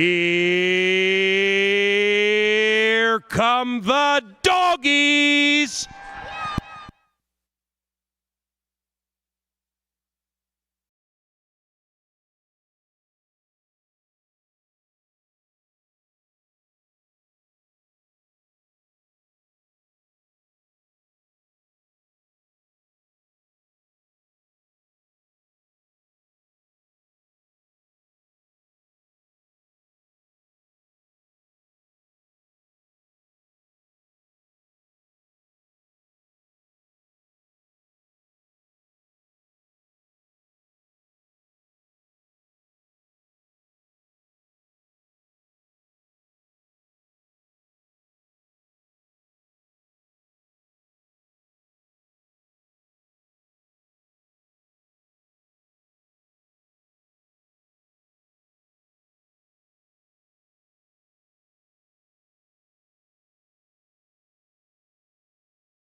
Bulldogs. We will have 4 Bulldog races, 2 right now, and then 2 after race number 7. The top 3 finishers from each heat return for Labor Day weekend, where all breeds race against each other. So let's meet the lineup for Bulldog Heat number 1. Owned by Chelsea Lopez. Ladies and gentlemen, this behemoth bulldog is known as Bruce. Okay, is it Creed? And now my assistant, Olive Polehill, takes you through some of the names. Olive? All right, ladies and gentlemen, number 2 is Creed. Creed! Go on and go with the next one. All right. And number 3 is Ralphie. Do this one. Rebecca, how do you say your last name? Samp? Got it. Rebecca Sampt owns number 4. Here's Papa. Look at big old Papa. And with number 5 owned by Kyle Clark, ladies and gentlemen, the crowd is not booing. It is doing for Duke. Look at Duke. Yep. Owned Coda. Number 6, Coda. Sorry. Those are fine. My fault. All right, Greta. And in orange is number 7, Greta. Greta! That one is owned by Jack B. Bighauser. Next, number 8, owned by Jeff Winston. Here comes Bubba. And the final 2 are a couple of ladies. Olive, why don't you go ahead and give it to us? Number 9 is Millie.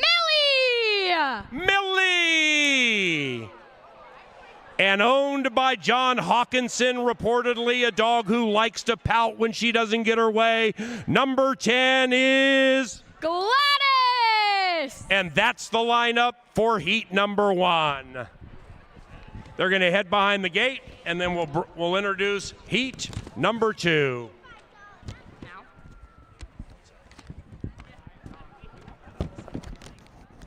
These Bulldog races are non-parimutuel wagering events. However, side bets are strongly encouraged between friends and family members. Pick your favorite doggy and crush. And now the lineup for heat number 2. This 2-year-old is owned by Nikki Powell. Here comes Axel. Heat number 2, that's Axel. Number 2 in white is George. It's Georgie.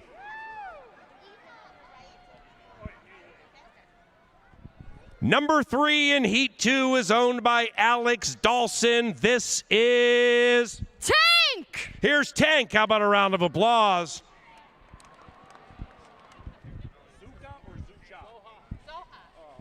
Zoha. Number 4 is owned by Stephanie Zoha. Ladies and gentlemen, this one's looking to go gangster on the field. It is Don Vito Corleone.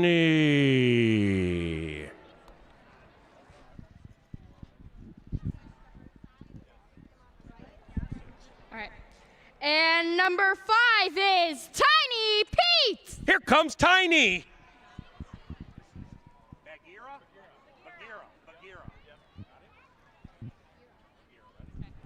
All right, Miss Olive, number 6 is Bagheera. Bagheera, owned by Mimi. Well, this is quite the behemoth, portly bulldog. Katie Jones brings us Virgil.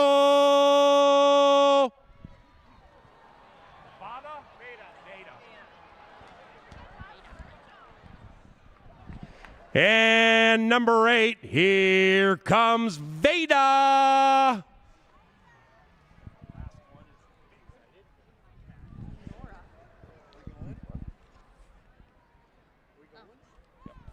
And number 10, owned by Tiana Wood. The final for heat number 2, Miss Olive. This one is Biggie. It's Biggie. How about a round of applause for my assistant, Olive, ladies and gentlemen? Thank you.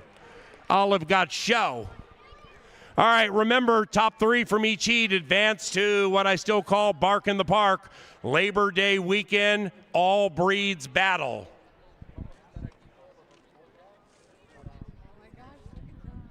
Labor Day weekend, we have Doodles battling Corgis, battling Dachshunds, battling Bassets, and they'll be battling some of these Bulldogs. They race down to the makeshift finish line. Top 3 from each heat qualify. And you can see the co-owners or the owners with their respective dog toys trying to coerce and or convince their doggy to get there first.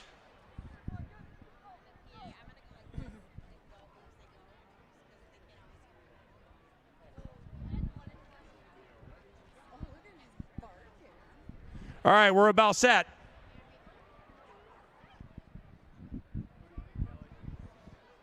About set now. All righty, the owners have found their spots.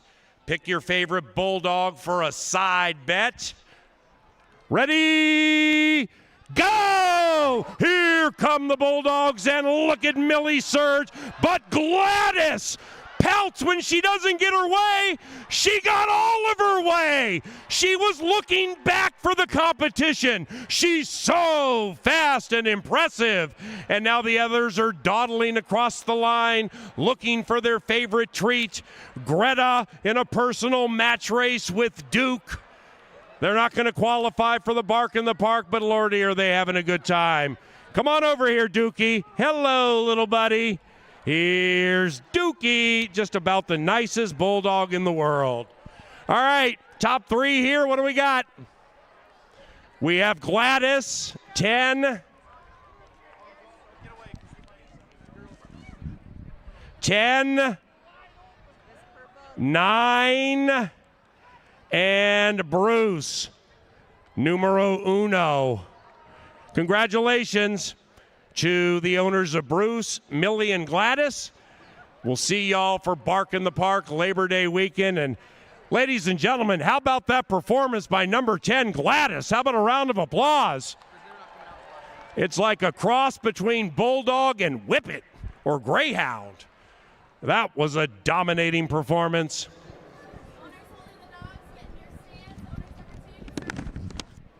All righty, about set now for Heat 2 once the co-owners get down to the makeshift finish line. Next week, we race Saturday and Sunday. 5 o'clock on Saturdays, 1 o'clock on Sunday. And we begin our 3-day-a-week swing with Thursday night racing. A week from Thursday, June 6th. 5 o'clock, we're right out here at the park.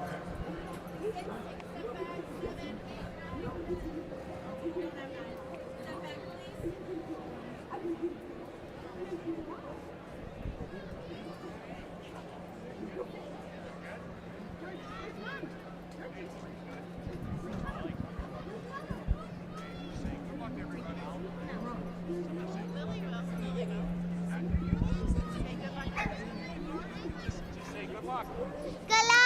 There we go. All righty. Ready, go! Here come the Bulldogs for Heat 2. Tank forgot to start, but Tiny Pete didn't, coming up big, being chased by Tom Vito Corleone and Michael Lanzini. But the winner is Tiny Pete, who came up huge. Tiny Pete came up huge, and we'll see you Labor Day weekend. Right in front of us, Biggie is small with that performance, and now Bagheera's taking off to eat another Bulldog. Meanwhile, excellent performance by several in this race, with 3 qualifying for Bark in the Park. That's heat number 2. We have a couple more heats following race number 7. And the Bulldogs come back here through the winner's circle, ladies and gentlemen. So if you're looking to get some photo opportunities, they'll be here in the winner's circle and or meandering through the crowd. Here's a replay. Tiny Pete, see you Labor Day weekend. Don Vito Corleone, see you Labor Day weekend. Ooh, got a little tight there for third, didn't it? And that would be Veda. Veda checked in third. Veda checked in third, all left in the wake of a keen turn of canine speed displayed by Tiny Pete. Hey, Canterbury, race number 4 is in 20 minutes. How about a round of applause for these owners bringing out these Bulldogs to make this Sunday second to none? Round of applause, please. This is a fabulous day, and it wouldn't be that way without all of you joining us. After the post parade for race number 4, we have a steer roping display. So gather around the winner's circle for that. Eat, drink, and be Canterbury. And thank you for coming to the races.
As you make your way back from the first round of Bulldog races, remember the final 5 is starting in this upcoming 4th race, and it starts with a very heavy favorite. So we are going to single factor that.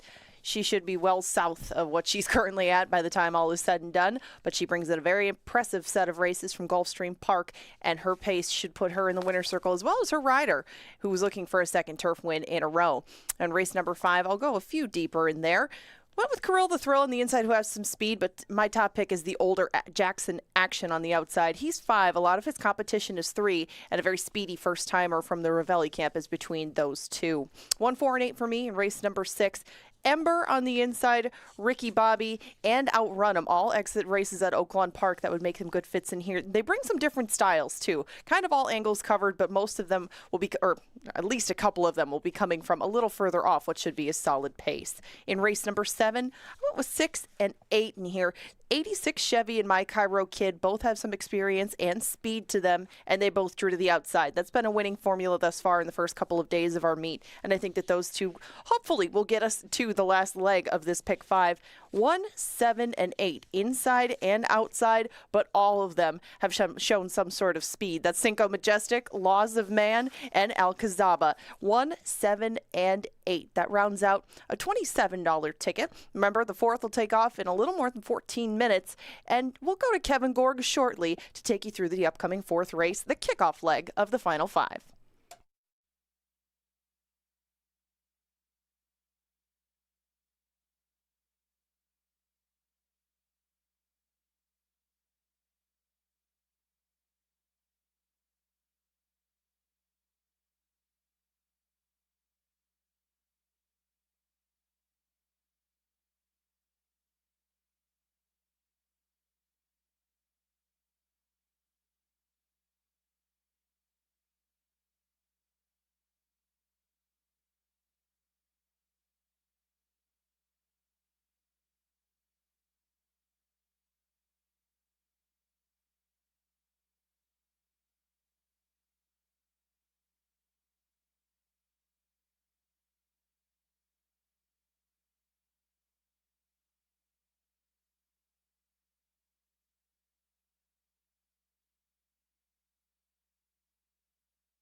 Back in the paddock for the start of the final 5, pick 5 here with a very good-looking turf maiden race for Minnesota-bred girls. Don't forget about the Canterbury Park Betting Club. This is a fantastic opportunity to be a part of a group and see that cash flow improve as the summer goes on. We're going to start in early June. You can head to canterburypark.com or the info centers to find out more. All you've got to do is put the money in and then watch the experts go to work for you. We're going to put bets together each and every live racing day. The Canterbury Park Betting Club. So much fun. 1 direct deposit early in the season, and then we just watch and see how that money can grow. Right now it's race 4, as I mentioned. It's the late pick 5. It's a maiden race on the turf. It looks like a really fun puzzle to try to solve. Let's take a look at the combatants. Yes, there's going to be a heavy favorite in from Gulfstream, but you can make a win bet on a horse that's 4 to 5 or even money and try to double up.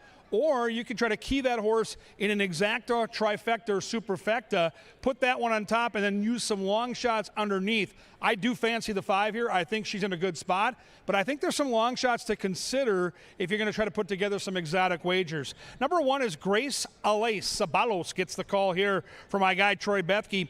She's had some success here at Canterbury on this turf course, and post position matters in a race like this. It's 2 turns on the grass at 7.5 furlongs, so that inside post should be good for Grace Alace. She's got some natural speed. I can see her being a part of the trifecta or superfecta.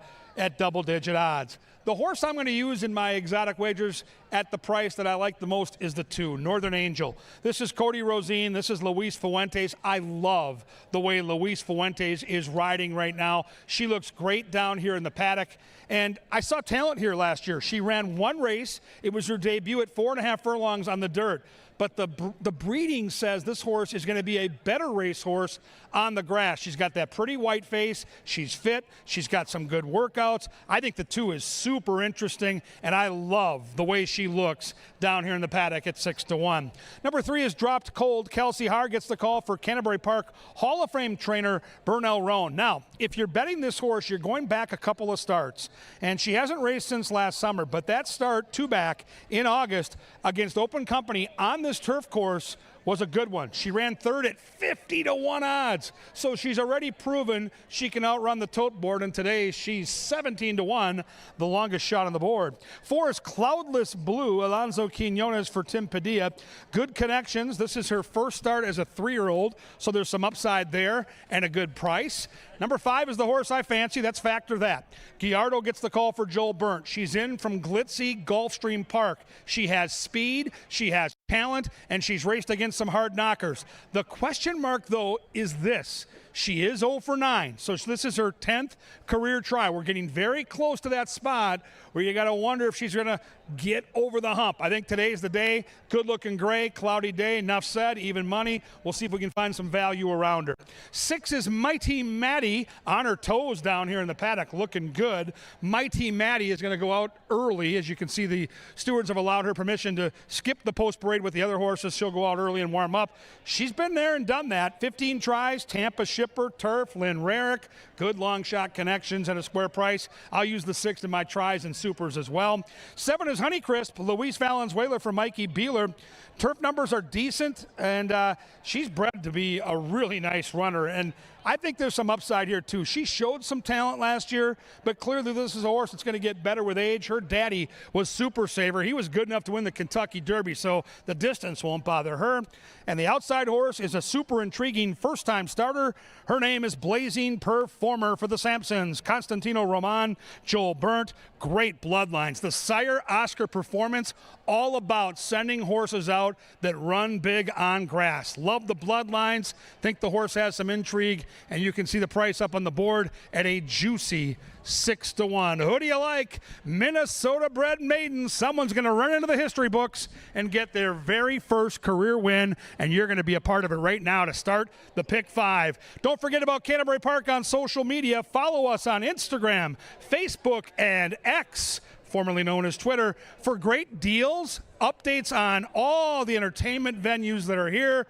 And again, some great handicapping tips to boot. That's Canterbury Park on social media. It's race 4 on the turf. Get your bets in now. They'll be at the gate in just under 7 minutes.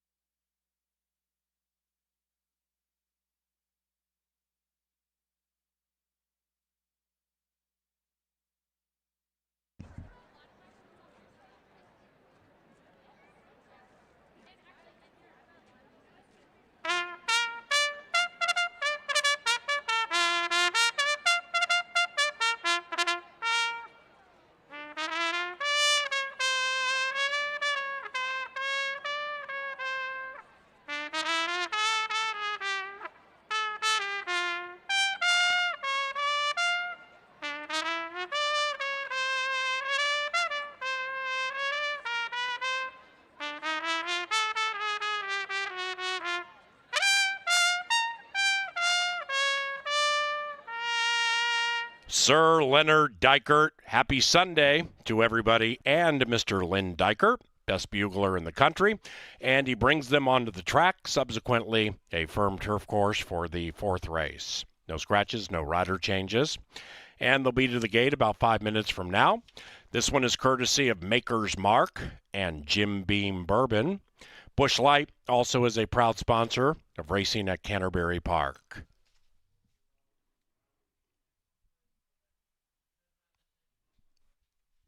Coming up after the post parade, ladies and gentlemen, from the winner's enclosure, a steer roping display.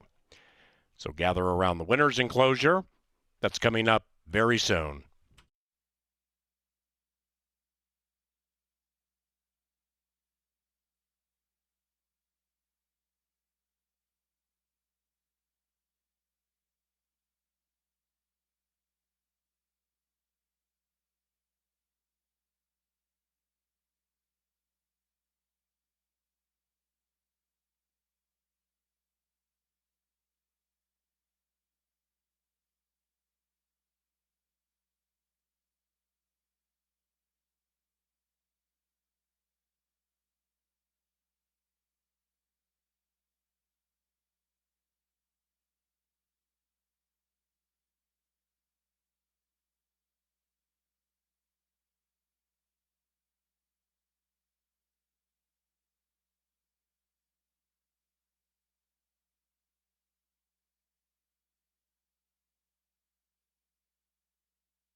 Ladies and gentlemen, directing your attention to the winner's circle, our Angela Herman is here, along with Danae Morton, Lily Teedy, Georgia Gordon with Extreme Events Minnesota, along with Cheyenne Dixon, Maddie Duden, and Taylor Olson.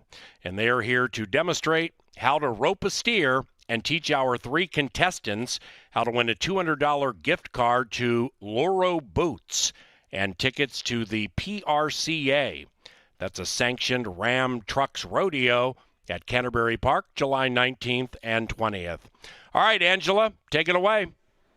Thank you very much, Paul. We are down here in the winner's circle. You can see it's a very different sort of setup right now. We do have this dummy steer down here and 3 contestants looking to rope it in. We have Tanner, Mitch, and Austin joining us today. And Austin is going to be the first one to take a throw at the steer. Remember, if you do get closest or get the steer, you get a $200 gift certificate to Luro Boots and 2 tickets to that rodeo that Paul talked about. So, Austin, whenever you're ready, go ahead and take your first throw. Woo! Get into it. All right, that was close. That was very close. Okay, Mitch, you're up next. Take your best swing. Oh, you almost had it. You almost had it. Have you been on a Minnesota sports team before? Okay. Now, Tanner, give it your best. Take your time. Okay, we have a steer that's roped. Very well done, very well done. Austin, you do get one more try at it. See if you can match up to that. It's kind of a high bar. Give it a shot.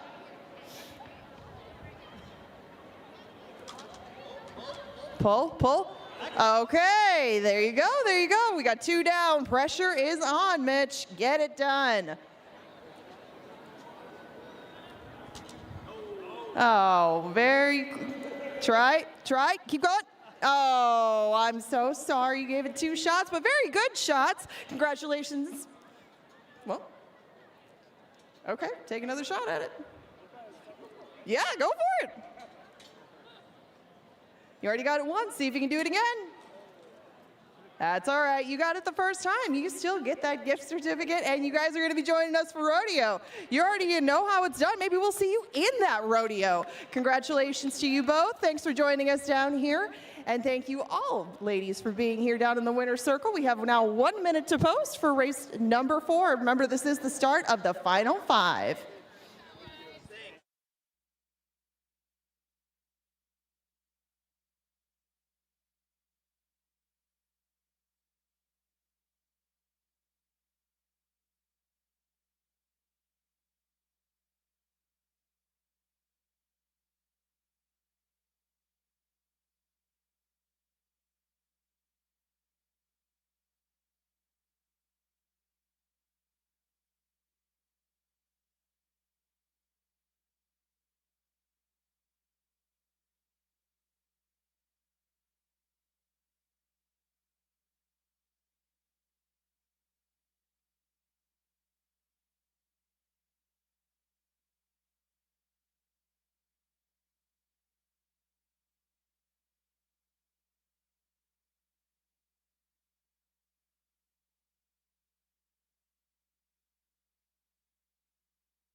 And they've reached the starting gate. It's post time. Post time for the fourth, the Gessling Scribe Classic. Factor that, favored at 4-5.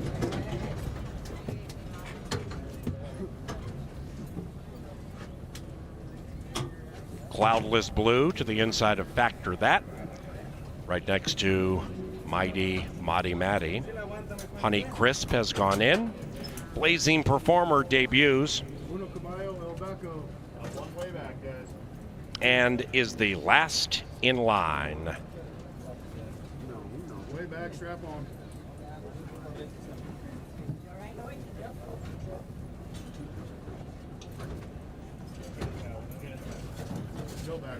Blazing Performer wearing the Boss's colors in.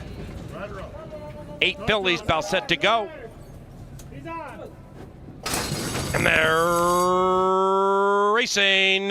Northern Angel spreads the wings and flies out of the gate speedily. So does the Gulfstream Steam. Factor That and Eddie G just off the flank of Northern Angel as they head around the turn for the first time. Dropped Cold, very close, just 2 lengths from the lead. And to the inside of Mighty Matty. And the early pace is fairly reasonable, might be a little quick. The third pair is led by Honey Crisp. Running away from that one, Grace Alace. Then it's Cloudless Blue, and Blazing Performer begins to advance from last, about 8 lengths from the lead. Blazing Performer on the move, and they have a half mile to go as they zing into the far turn. It is Northern Angel still leading and still bugged by Factor That, the favorites to the outside. Drop Cold is next, looking to get hot to the inside of Mighty Matty. Honey Crisp trying to be the apple of your eye from 5th, about 5 out of it. And to the inside of Blazing Performer, who's pushed on, but still gradually closing in. Then we come to Grace Alace. The one in last is Cloudless Blue, and the one in first is Northern Angel. Factor That, the 1-5 favorite, still has not gone by. Outside of that, we have Mighty Matty, and on the far outside is Blazing Performer. Right behind them, Drop Cold. Northern Angel is weakening. Factor That falls into the lead. Outside of that, Mighty Matty, and to the inside is Drop Cold. Northern Angel resurgent. Northern Angel resurgent came back and prevailed. Game effort by Northern Angel, and that's 3 for Luis Fuentes.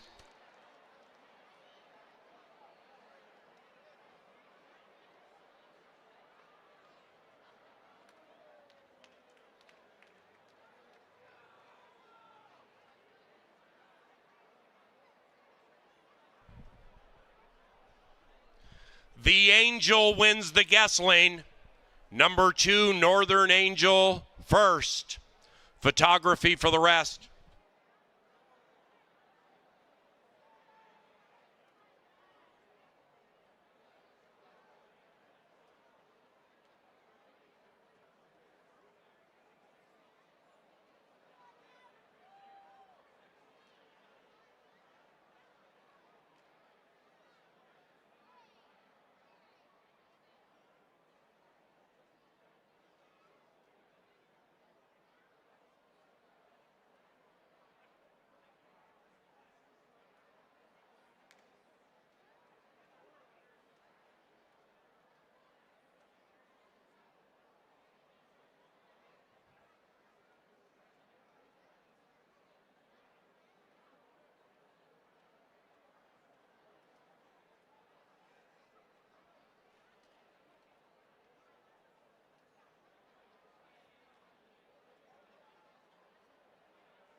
The numbers 2-6-5-3.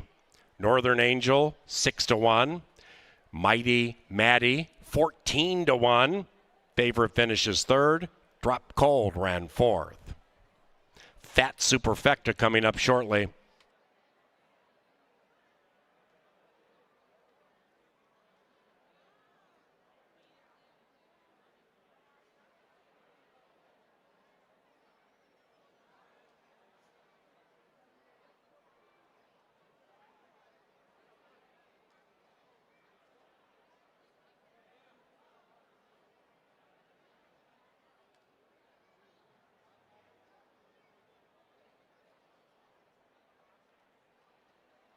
And the fourth race is official. Exacta $51.20. Top two finishers. The trifecta favorite in third paid $45 and change. 10-cent superfecta, $53.30 for a dime. The double from race 3 paid $151.80. And the pick 3 on races 2, 3, and 4, $167.60. So we are 20 races into the 2024 season, and Canterbury Park continues to provide some bountiful payoffs through 20 races. Pick 5 closes with race 5. Best of luck if you're involved with that. And race number 5 is a turf race. The turf is firm, rails at 20. No scratches, no rider changes for the 5th. That one is provided by Pepsi, the official soft drink provider of Canterbury Park and sponsor of Pepsi Family Day each and every Sunday. We also thank John Deere. It's a growing team of dedicated individuals who care about the markets they serve and the quality of support they provide. Thank you, John Deere.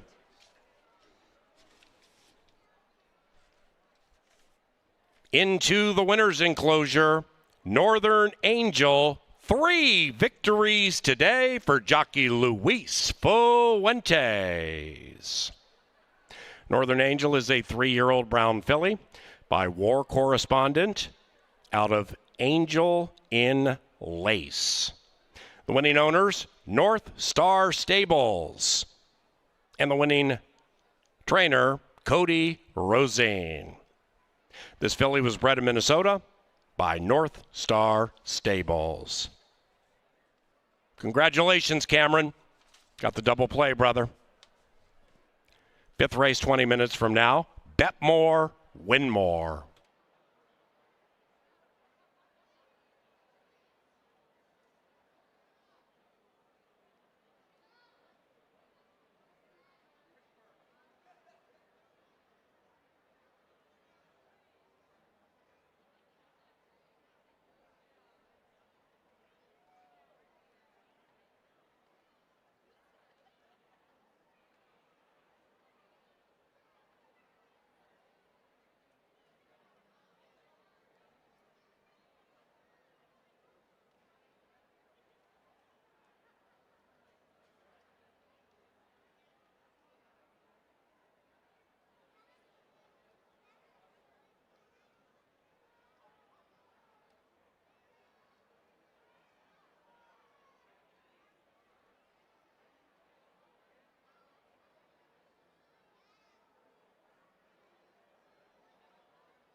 And they're racing. Northern Angel spreads the wings and flies out of the gate speedily. So does the Gulfstream Steam. Factor that and Eddie G just off the flank of Northern Angel as they head around the turn for the first time. Dropped cold, very close, just 2 lengths from the lead and to the inside of Mighty Maddie. And the early pace is fairly reasonable, might be a little quick. The third pair is led by Honey Crisp, running away from that one. Grace Alace. Then it's Cloudless Blue, and Blazing Performer begins to advance from last, about 8 lengths from the lead. Blazing Performer on the move, and they have a half mile to go as they zing into the far turn. It is Northern Angel still leading and still bugged by Factor That, the favorites to the outside. Drop Cold is next, looking to get hot to the inside of Mighty Maddie. Honey Crisp trying to be the apple of your eye from 5th, about 5 out of it, and to the inside of Blazing Performer, who's pushed on but still gradually closing in. Then we come to Grace Lace. The one in last is Cloudless Blue, and the one in first is Northern Angel. Factor that the 1 to 5 favorite still has not gone by. Outside of that, we have Mighty Maddie, and on the far outside is Blazing Performer. Right behind them, Drop Cold. Northern Angel is weakening. Factor that falls into the lead. Outside of that, Mighty Maddie, and to the inside is Drop Cold. Northern Angel resurgent. Northern Angel resurgent came back and prevailed. Game effort by Northern Angel, and that's 3 for Luis Fuentes.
Susie's Darlin' absolutely has wire to wire on her mind, and Susie's Darlin' scoots away by 5. In second is the 5, April Flower Bound. After that, Aunt Kendra, Not Today for Carbonell. But with Susie's Darlin', they're chasing after the wind. 2-5-1 in race 1.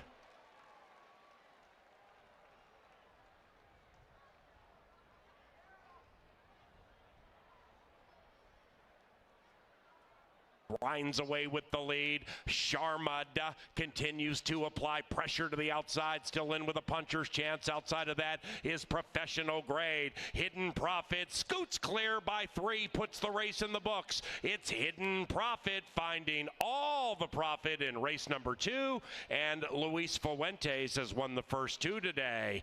Tight photo coming up for 2nd and 3rd as the white horse. Lucky Millions, Chaparrita at 7-1. Outside of that, Finley's Kitten far outside. Toodaloo Y'all with her boots on behind them. And Pasta Salad Ronda's coming on very, very fast on the outside. Chaparrita at 7-1 pulls the upset. Second, Pasta Salad Ronda. We have Mighty Maddie, and on the far outside is Blazing Performer. Right behind them, Drop Cold. Northern Angel is weakening. Factor that falls into the lead. Outside of that, Mighty Maddie, and to the inside is Drop Cold. Northern Angel Resurgent. Northern Angel Resurgent came back and prevailed. Game effort by Northern Angel.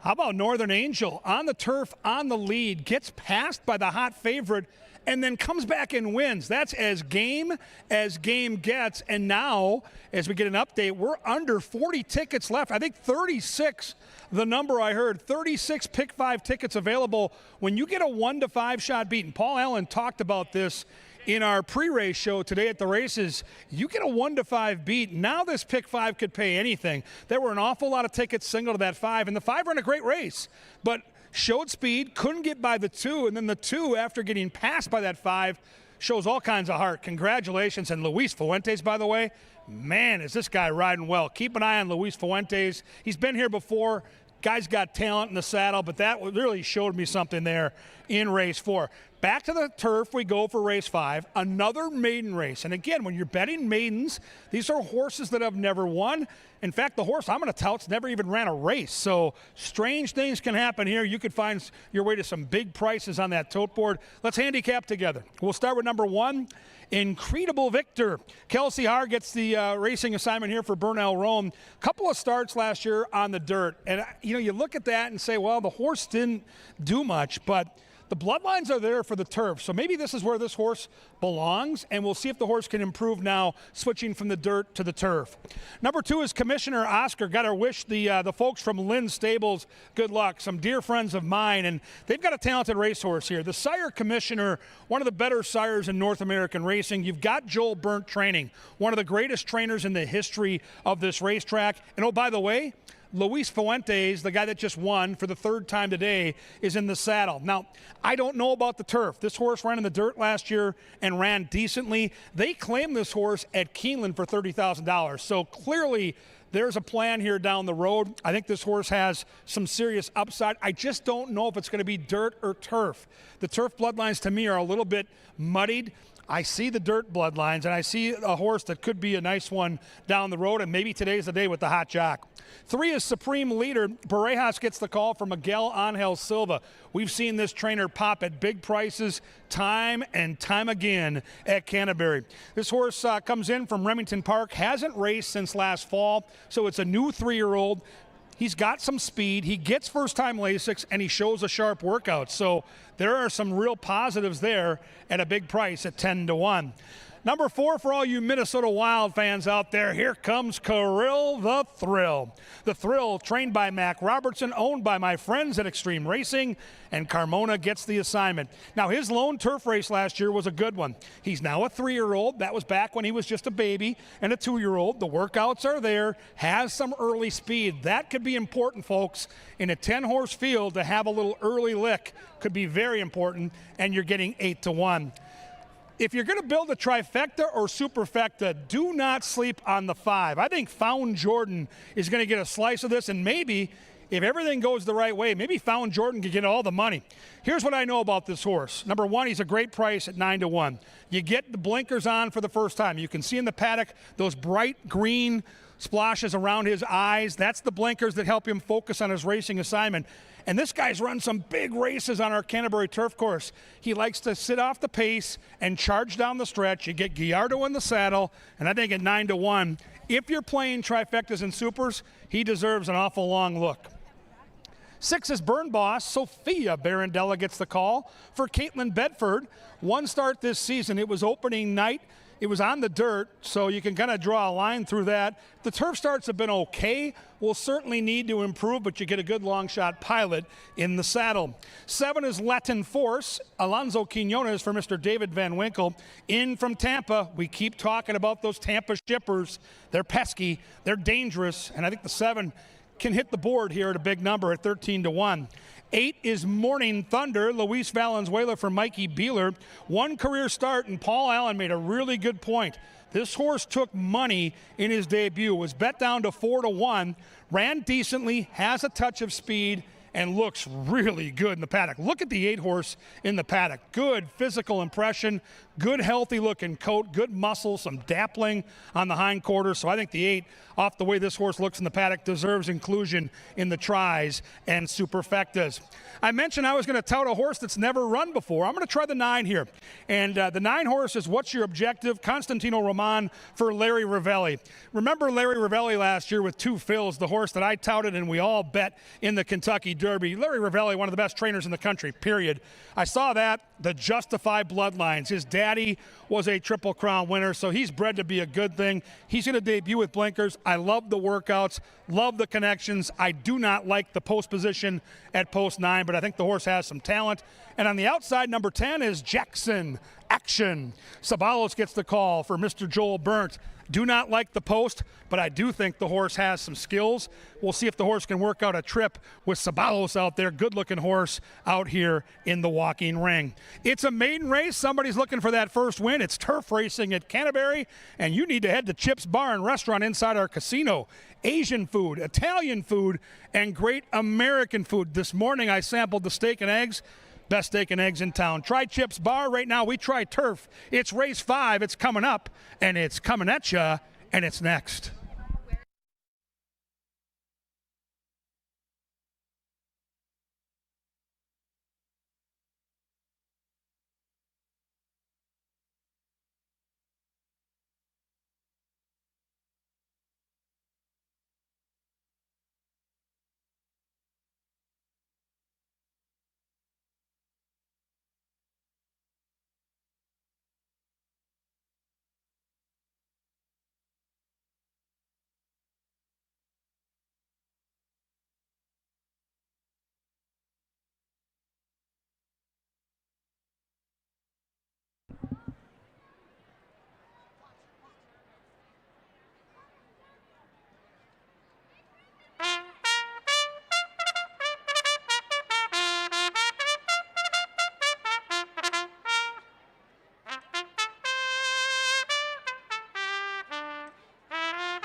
And the call to the post brings the runners onto the track. These maidens are heading to a firm turf course to close the first pick 5, leg 2 of the second pick 5. Good luck.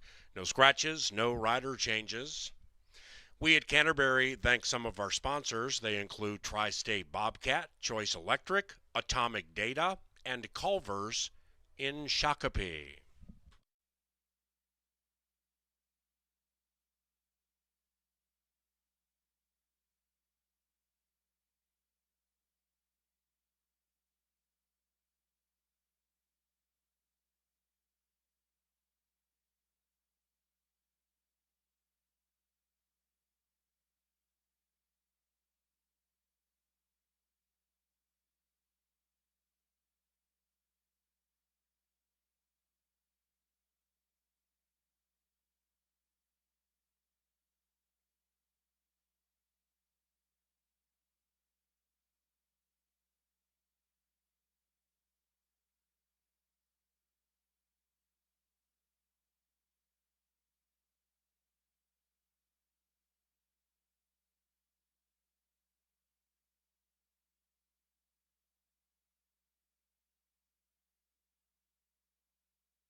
we're before the 5th, but remember, we got more Bulldogs coming later. So in the spirit of Family Day, the angle today is centered around those Bulldogs in heats 3 and 4. Now remember, you can't make any bets at the windows. This is not a pari-mutuel wagering event, but if you are side betting, and you should be with whoever you're here with today, remember in 3 and 4 today, you may need to take an L to get the W. What I mean by that?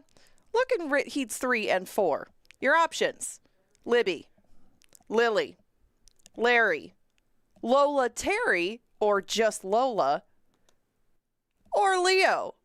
You got 6 to pick from if you want to take the L to try to get the W. But remember, they're going to be out after race number 6. And if you want, look in your program. Go a little bit further back in the day. You can scan that QR code. You can find the signs all around the building. Get your Bulldogs up on that tote board before the end of the day. Enjoy the last couple of heats after the 6th. Enjoy the 5th coming up in 1 minute.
It is now post time.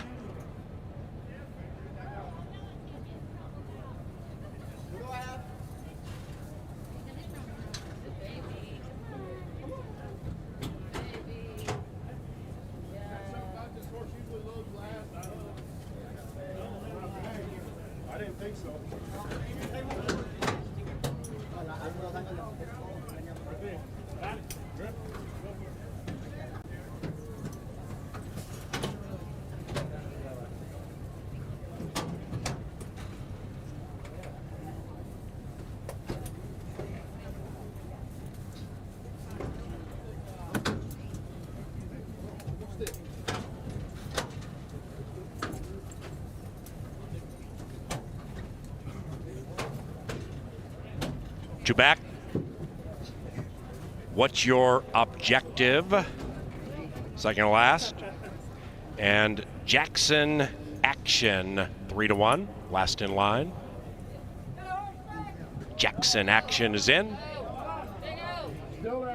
Almost in, edging forward. In, ready. And there. Racing. Found Jordan with with those shades, trying to be cool in the winner's circle. Found Jordan strikes the front first. Kirill the Thrill for the hockey fans comes scooting through to the inside. We have a line of 5 around the track. Kirill the Thrill to the inside of Found Jordan. Outside of that, we have Burn Boss at 1,000,000 to 1, and even wider is Jackson Action. Very, very sharp and keen in the early going, but 4 wide around that turn as they sort themselves out. After that, Morning Thunder, 5-6 lengths out of it to the inside of Supreme Leader. Then it's about another 5 back to Incredible Victor racing to the inside of What's Your Objective. That one debuts 8 out of it to the inside of a Latin Force. And the one in last is Commissioner Oscar with the hot jock at 5-1. They clump up as they head into the far turn. Found Jordan encountered by Burn Boss at 35-1. Outside of that, Latin Force is making a wide sweeping move. Latin Force on the move with What's Your Objective. Then they're about 5-6 clear from Supreme Leader to the outside of Kirill the Thrill. And now they're heading for home. Found Jordan is looking to find the winner's circle. Outside of that, What's Your Objective? Even wider out, Latin Force behind them, Burn Boss, and a late charge from Commissioner Oscar. What's your objective? The answer is winning. What's your objective, Latin Force? What's your objective? The winner's circle.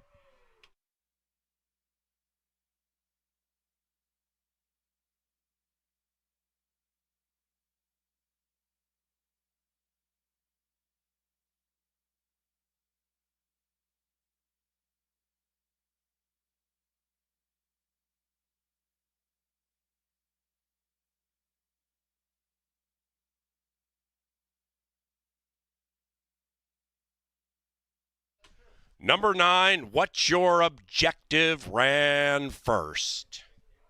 Photography for the rest. 9 wins, 2 and 7, and a tight photo for second. Hold them all.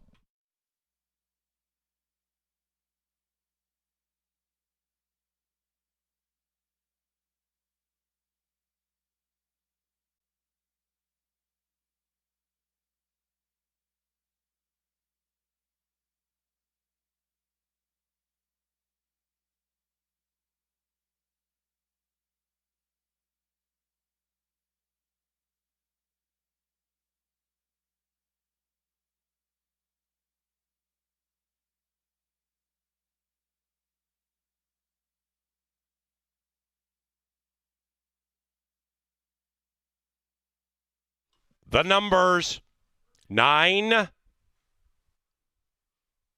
7, 2, 6. Ravelli all evens 9, 7, 2, 6.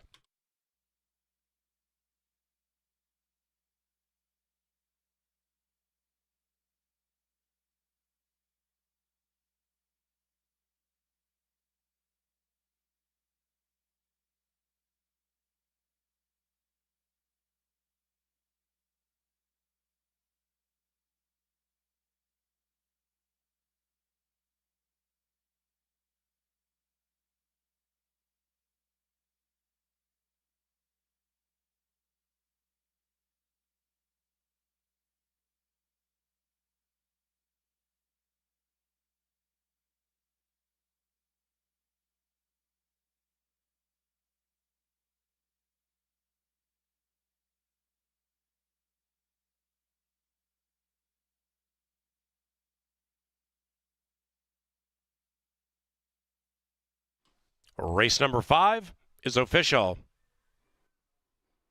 The first pick 4 today, $1,375 for 50 cents.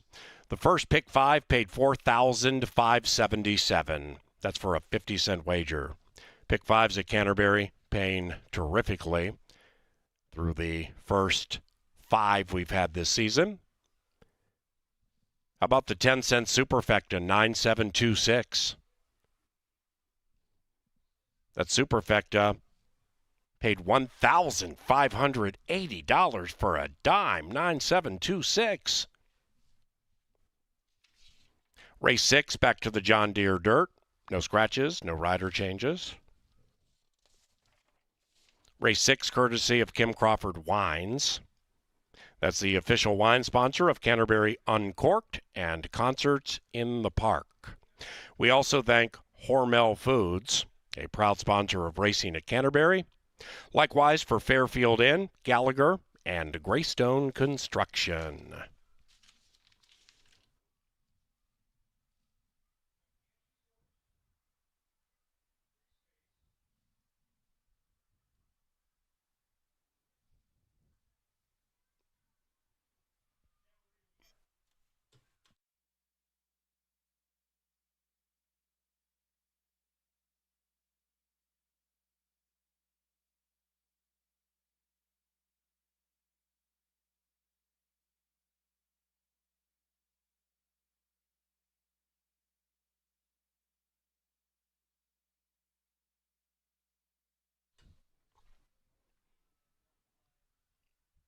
Now entering the winner's circle, what's your objective? And jockey Constantino Roman. Suzanne Stables are the winning owners, and the winning trainer, Larry Ravelli. What's your objective is a 3-year-old bay son of Justify out of One More Strike. Bred in Minnesota by the winning owners, Suzanne Stables.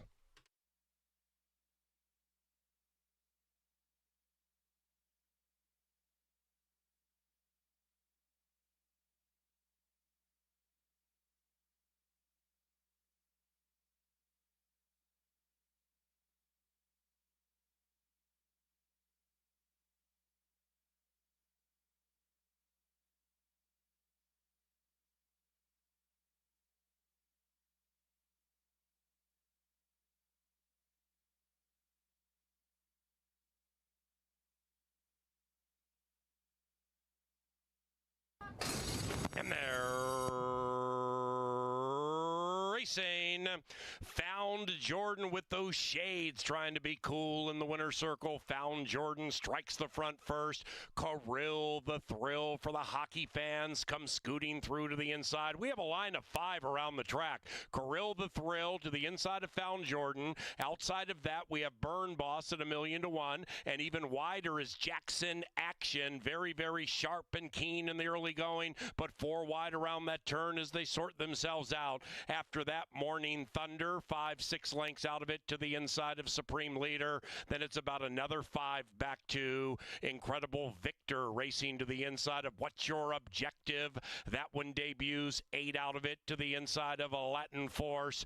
And the one in last is Commissioner Oscar with the hot jock at 5-1. They clump up as they head into the far turn. Found Jordan encountered by Burn Boss at 35-1. Outside of that, Latin Force is making a wide sweeping move. Latin Force on the move with What's Your Objective. Then they're about 5-6 clear from Supreme Leader to the outside of Kirill the Thrill, and now they're heading for home. Found Jordan is looking to find the winner's circle. Outside of that, What's Your Objective? Even wider out, Latin Force behind them, Burn Boss, and a late charge from Commissioner Oscar. What's your objective? The answer is winning. What's your objective, Latin Force? What's your objective? The winner's circle.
Welcome back to the paddock. We get set for race number 6. Don't forget the Bulldogs directly after this contest. What's your objective?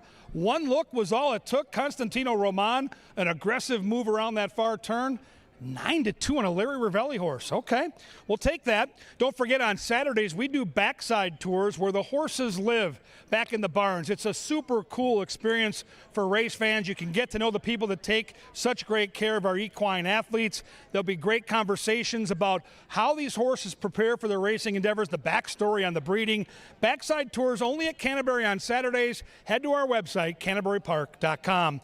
6 races. You can look at the betting board right now and you can see it is a wide open betting race. Really a fun one to handicap. I settle in on the 1 horse. So the first horse we're going to talk about is my top pick in the race, and I thought the horse would be a fair price. We're getting 5-1. The jockey Luis Fuentes having a really good day so far with 3 winners, and I just like what I saw from this horse down at Tampa Bay Downs. Doesn't really be, he's not a horse that's limited to one style. He can range up and stalk the pace. He can lay back and make one big move from the inside. I thought he'd save every inch of ground, which is always beneficial in a route race. So I'll take a swing on Ember with the hot jock at 5-1. Number 2 is Husker Butch. Alonzo Quinones for my good friend Bruce Rican. Brucey having a great year. Comes in from Arkansas red hot. The horse is in from Oaklawn as well. And the stretch out makes sense to me because this is a horse in those shorter races that looked like he wanted more distance, was not showing much speed, was finishing the race in good order. So the stretch out, a crafty veteran trainer like Brucey knows, get the horse a little extra ground, and you're getting 14-1. Number 3 is Redisur. Luis Valenzuela for Lynn Rarick. Tampa Shipper has a touch of natural speed. And this is one of the old handicapping angles we talk about where you go route, down to a sprint, and then back to a route. So this might be go time on Redisur. 4 horse is Ricky Bobby, and Ricky Bobby gets Eduardo Gallardo in the saddle for Cody Rosine. In from Oaklawn Park, had a disastrous trip from a wide post last time. I like that this horse has been claimed the last 2 times out. So the people that know the game and know horse flesh think this horse is doing well right now. Pay attention. Ricky Bobby getting bet down to 2-1 up on the board. 5 is Last Martini. Chip Bully the conditioner, Rodriguez the pilot, in good form off a win in a couple of thirds. Should be rolling in the late stages. I think it's 6-1, a real nice candidate for your tries and superfectas. 6 horse is a Minnesota bred, Loring Park for Karen Offerman. Troy Bethke trains, Carmona rides. Great turf figures. Paul Allen talked about this horse. Really good numbers on the grass. This might be a prep for down the road on the turf, but the horse sure looks good in the paddock. 7 might be lone speed, and if you handicap the horses like we do up in the press box, we're always in search of lone speed because if you can get the lead and dictate terms, you're going to be hard to beat. I think that's exactly where the 7 ends up. Il Capitano with the crafty De Silva for Jose Silva on the front end, and at 4-1, to me, is the horse to beat. Number 8, Outrun 'em, Constantino Roman for Edgar Espinoza. Paul Allen's been picking long shots all weekend, had a 7-1 earlier on the card. PA likes the 8 here. Of course he does. It's a Minnesota bred against Open Company, and PA's a homer. Of course he's on this horse, and he's red hot right now. Number 9 is Just Plain Ornery. Sabalos gets the call for Rushton. Fonner Shipper, outside speed, and yes, I think the 7 gets the lead, but I think the 9 gets a really fair trip. I think 7-1's a little too big a price as well on that 9 horse. I'm going to mix that horse into my exactas, tries, and supers. Who do you like? It's race 6. It's 1 mile on the main track with the Bulldogs waiting, and they're going to be out there right after this race. So get a good spot by the rail, cash your horse bet, and we'll have some fun with them Bulldogs. Race 6 coming up and coming at you next.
The race 6 field is now on track with 6 minutes to post.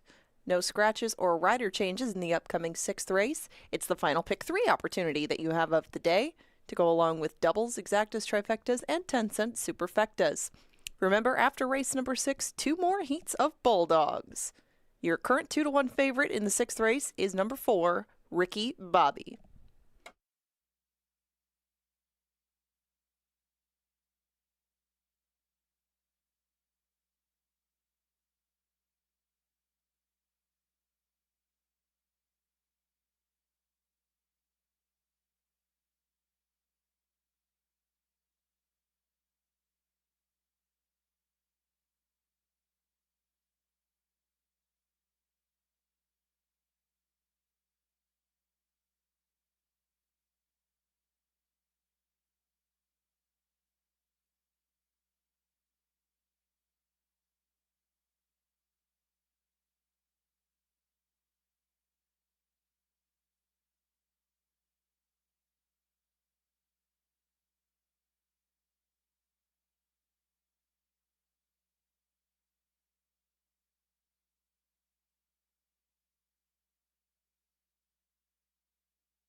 It is now post time, race time for the 6th Family Day at Canterbury Park.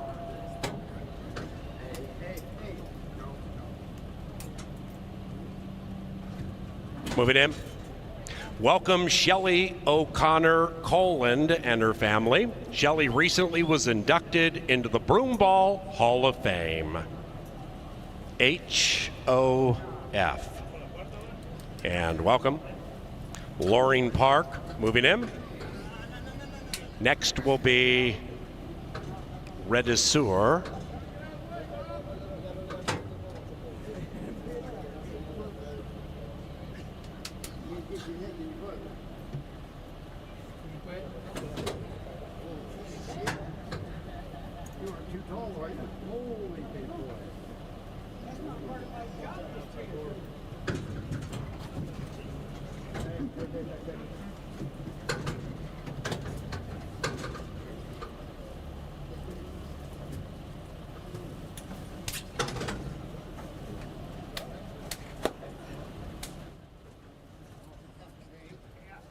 Two back.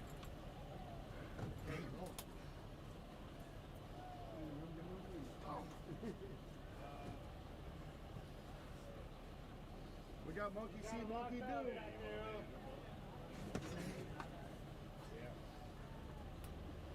I'm gonna get on and help Big O. Rider off.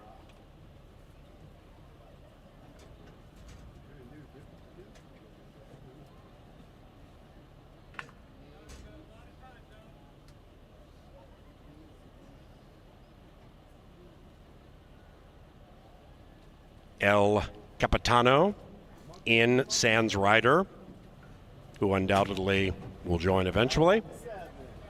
Now outrun him 12-1, and Just Plain Henri.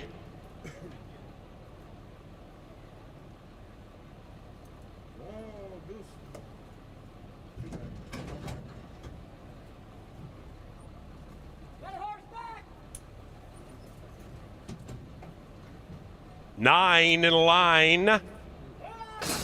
And they're racing, and like a shot, Il Capitano at 9-5 immediately seizes command. And as they head around the turn for the first time, Il Capitano racing off the rail, leads it by 2, and it may be an ever-widening 2. Just Plain Ornery is next, racing to the outside of Outrun'em. 2.5 lengths behind that is Redisseur, who has been overtaken by Loring Park, and that Minnesotan's on the move. Loring Park about 7 lengths behind Il Capitano, who still is sole alone in front. Then we come back to Redisseur, a half length clear from Ricky Bobby. 3.5 behind that to Husker Butch. Then it's a big gap back to the last 2, Last Martini, and Ember can see them all about 17 lengths behind Il Capitano. And Il Capitano trying to sail wire to wire, race 6 Sunday CBY.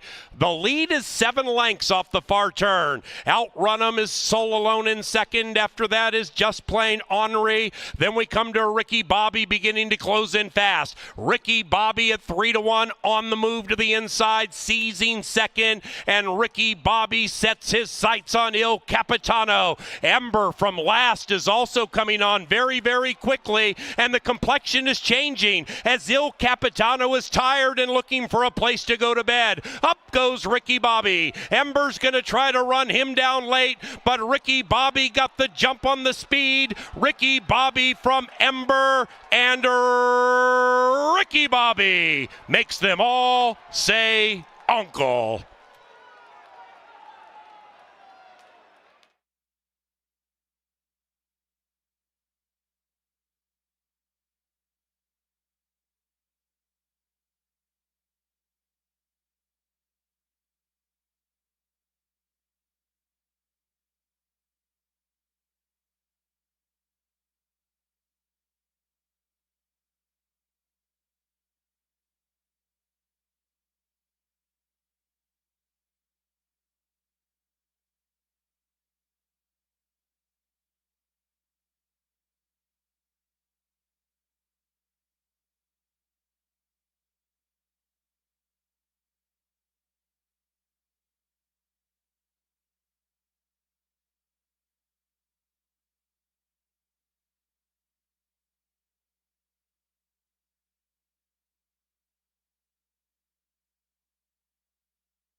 Race number 6 is official. Ricky Bobby paid $8.60 for a $2 win wager. Pick 3, $191.70. Aw.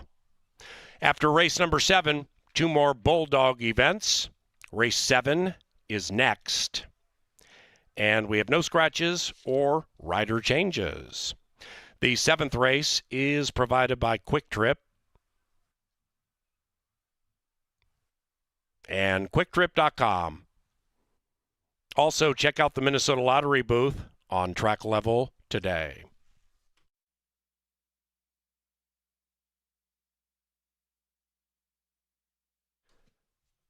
The next 2 Bulldog races take place after the winner's circle ceremony. Next 2 Bulldog races coming up very, very soon. Like Ricky Bobby said, if you're not first, you're last. So this one chooses first in the winner's circle with Eddie G, Eduardo Gallardo. And the winning owners, JL Racing. The winning trainer, Cody Rosing. Behold, Ricky Bobby. Bulldogs with KG on lead vocals coming up shortly.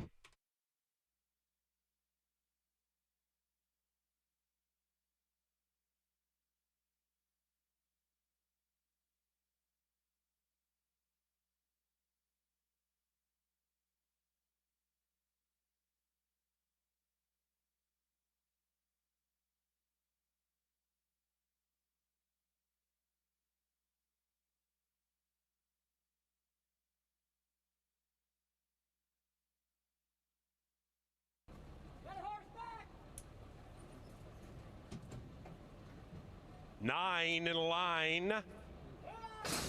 And they're racing, and like a shot, Il Capitano at 9-5 immediately seizes command, and as they head around the turn for the first time, Il Capitano racing off the rail, leads it by 2, and it may be an ever-widening 2. Just Plain Ornery is next, racing to the outside of Outrun 'em. 2.5 lengths behind that is Redisur, who has been overtaken by Loring Park, and that Minnesotan's on the move. Loring Park about 7 lengths behind Il Capitano, who still is sole alone in front. Then we come back to Redisur, a half length clear from Ricky Bobby. 3.5 behind that to Husker Butch.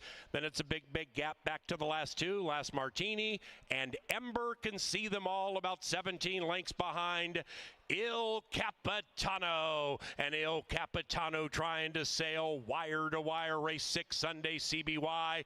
The lead is 7 lengths off the far turn. Outrun 'em is sole alone in second. After that is Just Plain Ornery. Then we come to Ricky Bobby beginning to close in fast. Ricky Bobby at 3-1 on the move to the inside, seizing second. And Ricky Bobby sets his sights on Il Capitano. Ember from last is also coming on very quickly, and the complexion is changing as Il Capitano is tired and looking for a place to go to bed. Up goes Ricky Bobby. Ember's going to try to run him down late, but Ricky Bobby got the jump on the speed. Ricky Bobby from Ember, and Ricky Bobby makes them all say uncle.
All right, the dogs are coming towards the winner's circle. Find your favorite spot. Get your program open to the Bulldog heats because heat number 3 and heat number 4 are coming your way next.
All right, ladies and gentlemen, directing your attention to the Canterbury Park winner's circle, we have 16 Bulldogs looking to qualify to come back for the Bark in the Park Labor Day weekend. Do note, in heat number 3, we have a late scratch. Late scratch of number 9, Lola Terry, scratched and stays back at home in the doggy bed. No race for Lola Terry. Here come the combatants for heat number 3. Let's meet them one by one. Greet them with a loud applause. The dogs love to hear from the race fans. The owner of number 1 is Chelsea Lopez. Here comes Bailey.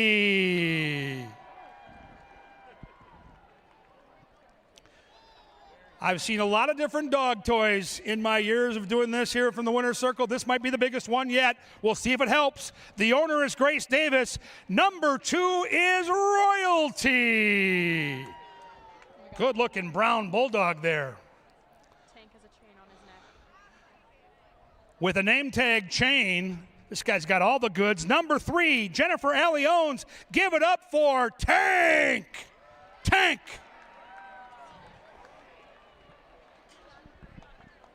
From the barn of Angie Stanton, number 4, very anxious to get to the track. Here is Libby. Libby.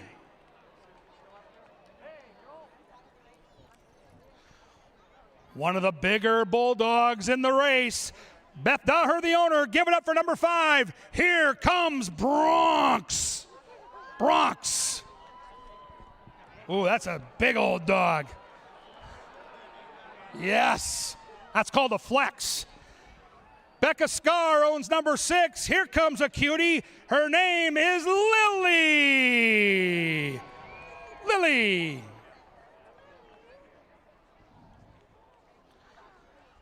From the barn of Dana Potratz, number 7, it's Larry. Larry's got some ups. And rounding out heat number 3, Jordan Rylance is the owner. Here comes number 8, Ruby. Ruby. Don't take your love to town. Look at that Ruby. Fit and ready. Those are the puppies for heat number 3. They'll be racing shortly, but first we have to meet the Bulldogs from heat number 4 in your program, owned by Charlie Eman. Number 1 is Rex. Rex. Ooh, 2 is really pretty black, very jumpy. Number 2 owned by Naomi Leher. Here comes Lola. Shake it off, Lola. You're ready to rock. Jared McKinney, the conditioner of number 3. This is Dozier Dillwyn. Dillwyn, the white bulldog, coming on strong. Ooh, this next one's a real handful. She's got to hold that one back. We might want to bet this one. This might be a good one to bet. Bella Conrad, the conditioner, number 4, full of energy. Here comes Porky. Look at that Porky. Like a pork chop with legs. Ooh, this one's really chomping at the bit. Laurel Abrahamson is the conditioner. Number 5 is Zena.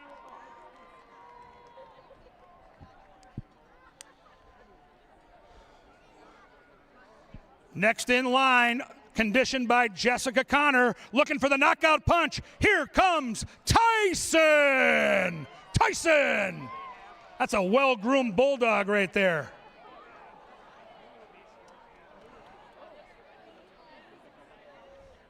All right, we got the matching shirts. Robert Wachter's the conditioner. Number 7, give it up for little Leo. Leo. I don't have enough.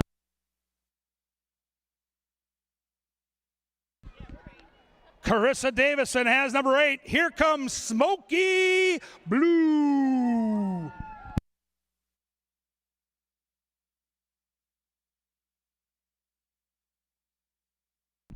We have an addition to heat number 4.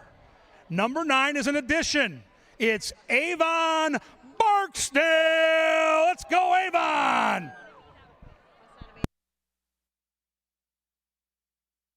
That's a thick one there. All right, get your side bets in. Heat 4 will happen momentarily, but up next are the Bulldogs for Heat 3. 1 is Bailey, 2 is Royalty, 3 is Tank, 4 is Libby, 5 is Bronx, 6 is Lily, 7 is Larry, and 8 is Ruby. Now, as you can see, the Bulldogs are at the starting gate. This is the critical juncture of the race. Their handlers are going to head 50 yards down to the finish line, trying to hold the Bulldogs' attention. Some have squeak toys, some have treats, some have giant yellow stuffed animals, some have big green dinosaurs, as you can see. Will these Bulldogs stay focused on that finish line and not run like an erratic shopping cart, stay in a straight line, and finish the race in time? You need to finish first, second, or third to qualify to come back for the championships Labor Day weekend. They've been training for months. They've been waiting for this moment. The handlers have got their Bulldogs right where they want to be, at Canterbury Park on this glorious Sunday. Can the Bulldogs run into the history books and qualify for the championship? Top 3 are moving on. The handlers are in position. The stuffed toys are there. The hand is up. Ready, set, go! And the Bulldogs are racing. And it's Tank. Tank is loose. Tank is way ahead. Oh no, Tank. You got to finish the deal. Here comes Libby, and on the inside is Bailey. Tank was teasing. Tank gets there, and Tank wins. Tank had that big lead, stopped for a little lunch, and then finished the race. And look at Bronx. Bronx has had enough of this whole operation. Just sitting there staring us down. Hi, Bronx. Hi, Bronx. And we got a couple late ones. Lily's coming. Here comes Larry, but Tank was the winner. 3-1-4 unofficial. Tank into the winner's circle and on his way to the Bark in the Park. Give those Bulldogs a big round of applause. They were nervous, but boy, did they run a great race. Way to go, Bulldogs. That was heat number 3.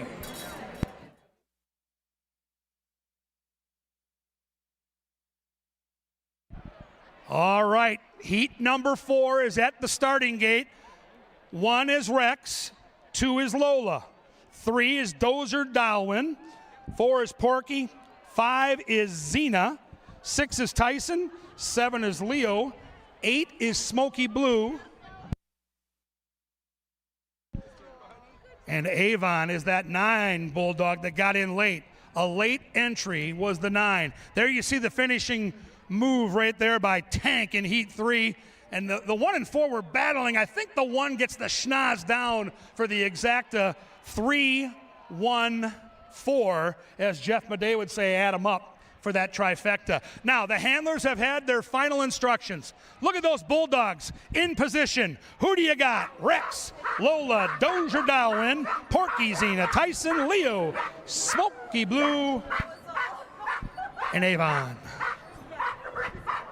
Avon is that 9 that's not in your program. Don't sleep on that 9. I hear squeak toys. I see tennis balls. I see obscure green alien-looking chew toys. I even see like a cowbell, like a red, white, and blue cowbell there. Will the Bulldogs be able to focus on the handlers at the finish line? It's 50 yards. The top 3 will qualify. This is the moment they've trained for. This is the moment they have been waiting for months through that Minnesota winter. It's heat number 4. Your bet should be in. We're close to a start. Handlers are in position. The flag is up. Ready, set, go! And the Bulldogs chase down that stretch. Dozier Darwin, and here on the outside comes Leo, and Leo's charging to the wire. Leo got there, tight. 7-2-3, unofficial. The winner was Leo. And look at this. We have a straggler, Avon. Avon, keep going. It's all right. Just run your race. Just run your race, Avon. We're here for you. Go, go, go, go, go, go, go, go. Avon's chugging. Avon's picking up pace. Hey, there's some toys down there. Let me get at it. Come on, Avon. Avon's going to finish that race. Avon's going to maybe go break up a fight. She might get third man in. Avon, keep going. That 8 Bulldog's feisty. Avon's still going.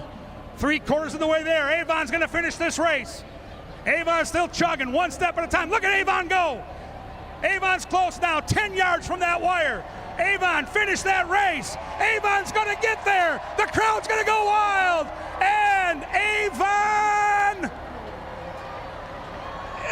yes, yes, yes. Avon did it.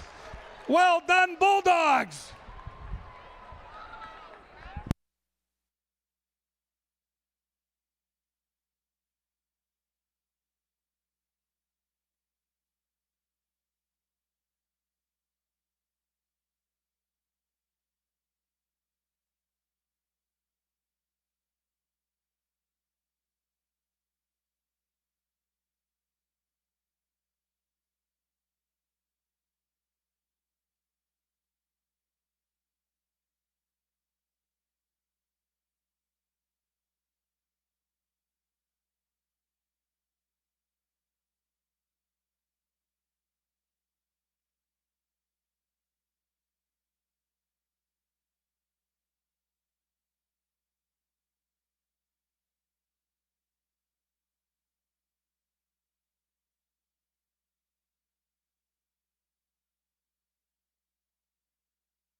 Love those Bulldogs. That was a lot of fun, and we move on now to the late daily double. And boy, there has been all kinds of fun this weekend with prices at Canterbury.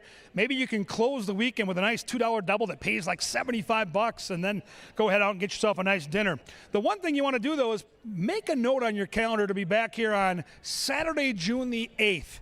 Yes, it's Belmont Stakes Day, and that's always a big day here at Canterbury, but it's also Seltzer Fest. Saturday, June the 8th, huge racing from across the country. We've got a great live card planned, and we've got Seltzer Fest. It's going to be a lot of fun. So is this seventh race. Maidens going 6 furlongs for nearly $30,000. Let's handicap these horses looking for their first win. And we've got another good-looking gray on a cloudy day. Number 1 is Flash Humor. Flash Humor comes into Canterbury from Lone Star down in Texas. Ran back on May the 17th. Flash Speed. Miguel Angel Silva has been training brilliantly so far at the meet. Horse has that good natural foot to use that rail position to his advantage. Looks like a major player here. 3-1 morning line set by a professional. More than double that on the board. It's 6-1 now. Speaking Loud's the 2. Carmona gets the call for the Stanky gang. The blinkers come on, so that could be a signal that the horse could be improving. Good-looking physical specimen down here. Oaklawn Park Shipper. We just saw an Oaklawn horse win race 6. Number 3 is Tappet Boy. Rodriguez for Rushton here, in from Fauner.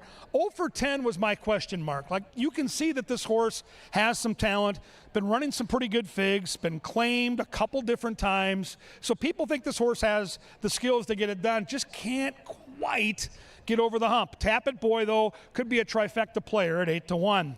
4 is Palace Attain. De Silva for Donlin. Turf try last year did not go well, but that was on the grass. This is on the dirt, and the workouts leading into this on dirt have been very, very good. 5 is McEwen, Constantino Roman for Bernal Roan. Never raced before, so this is the debut, and I want to see how the 5's behave, and we've got a pretty good crowd here. So sometimes the horses that have not been out here on race day get a little freaked out, but there's none of that here with this 5. Very calm and under control is McEwen with the Hall of Fame trainer, and 9-1. The People's Choice is the 6. Heavily favored right now at 3-2 is 86 Chevy. Alonzo Quinones for Tim Padilla. Ran a great debut last time at Tampa Bay Downs. If the horse can duplicate that effort, he's going to be double tough here. I expect speed, and I expect him to be right there when the real running starts. If you want to cash, you got to beat the 6 here in race 7. My top pick in the race will be the 7, though. I'm going to try Army Kid, my power play today for Cody Rosine. I've got great connections, and my guy, Eduardo Gallardo, in the saddle. Debuted at Keeneland in a $150,000 maiden race. Didn't show much that day, but the workouts tell me we're going to see a whole different horse here. Now as a 3-year-old, looks really good in the paddock. I mean, on the muscle and ready to rock is Army Kid. And number 8, the Grays bookend the field. This is my Cairo Kid. Luis Valenzuela for Martinez, 3rd off the layoff, in from Arizona. Good speed and a good gate jockey. To me, the 8, another one of those horses that is a value on the board right now, 10-1. He will be in my tries and superfectas. Who do you like? You guys make the ultimate choice before you put your money down. Maidens looking for their first win. Race number 7 at the gate in just inside of 8. And then they're going to get it on.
Here they come to the John Deere Dirt for race number 7. Parents, you're reminded, immediately following race 8, we bring the kids on the track for a couple of races. They're about 40 yards in distance on the dirt track down to the finish line. One race is for kids 7 years of age and younger. The second for those 8 and older. And we do that each and every Sunday following the final live race. Family Day at Canterbury Park.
All right, race fans, bring your attention down to the winner's circle. These are the beautiful and lovely people who have won an opportunity for free money. Who doesn't love free money in this economy right now? Quick Trip providing $100 if the number they're holding is the number of the winning horse.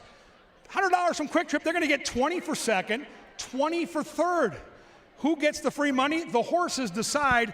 We're going to meet the contestants right now. Number 1 on the board, the big good-looking gray is 5-1. Your name and where you're from? My name's Luca. I'm from Prior Lake, and Wolves in 6. Your name is Luca. I like that. And you got the Wolves in 6. Your name? Peyton. Where are you from? Elko. Elko. Love that. Hey, they got that drive-in movie down there at the Speedway? Oh, yeah. Your name? Zach. From? Prior Lake. Prior Lake. You got one of the long shots here. I like that. Hey, Johnny the Mouse Mickelson loves your shirt. Your name and where you're from? Nicholas from Prior Lake. Row the boat, baby. Row that boat, Mouse. He's all with you there. God bless you. Your name? Tanya Johnson from Apple Valley. Apple Valley. Now, us Burnsville folks, we don't always get along with you Eagles. I'll make the exception here. Angela Herman, our lovely analyst, is also from Apple Valley. Your name? Hunter. From? Elko New Market. Elko New Market. Hey, you've got the hot favorite. You've got the horse that the public here says should win. You got $100 if that 6 horse comes through. I got good news and bad news. They're both. I got your horse here. I've been okay today. I've had a couple of winners. You and I are together. Your name? Mesa. From? Shakopee. Shakopee, the hometown girl. We're on the same horse. It's all coming together. Last but not least. Yeah, Michael out of Shakopee as well. My Cairo kid by straightaway. Come on. All right, he's cheering on his horse. You cheer them on and bet the horses and see which one ends up with free money. Thank you to Quick Trip for sponsoring our great racing program here at Canterbury. Good luck, everybody.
They've reached the starting gate. It's post time.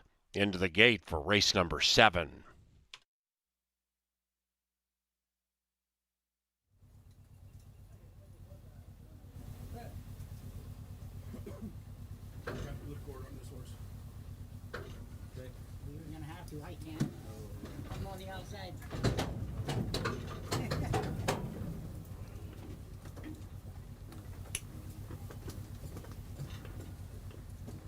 And they move in line. 86 Chevy, 2-1. Army Kid, 2.5-1. Jockey and trainer for the 7, looking for triples. Tappet Boy goes in. Army Kid goes in. And here is Palace Attained. Now, my Cairo Kid, or as they would say in Nebraska, my Cairo Kid. And LAV. 8 in the gate. It's the Sunday penultimate. And they're racing, and they've broken a line. Shortly after the start, number 5, McEwen, the first-time starter, got pinched back to last and stumbled. And the rider, Roman, did everything he could just to stay on, but that one is last. Meanwhile, Palace Attained at 1,000,000 to 1 pokes the head in front. Outside of that is my Cairo Kid. Army Kid splits them, and we have 3 across the track with a half-mile to travel. 86 Chevy, the Tampa Steam in the clear, tracking, and that one is racing to the outside of Flash Humor, who's pinned down to the inside. Tappet Boy between them. McEwen is recovering to be about 5 lengths from the lead, being ridden a bit to do so, but is on the move. And in last is Speaking Loud. The Arky Boy is last, but running on the inside. And Palace Attained still holding on to the lead tenuously. Army Kid puts the head in front, kicks for home. Outside of that, 86 Chevy. Right behind him is Flash Humor. And then we come to McEwen into the final 150. It is Army Kid running away from them all. And Army Kid, bet down to favoritism, provides Eddie G and trainer Cody Rosine with triples. 7-6-1 in race 7.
Now entering the winner's circle, it's Army Kid, and that's 3 for Eddie G. Eduardo Gallardo.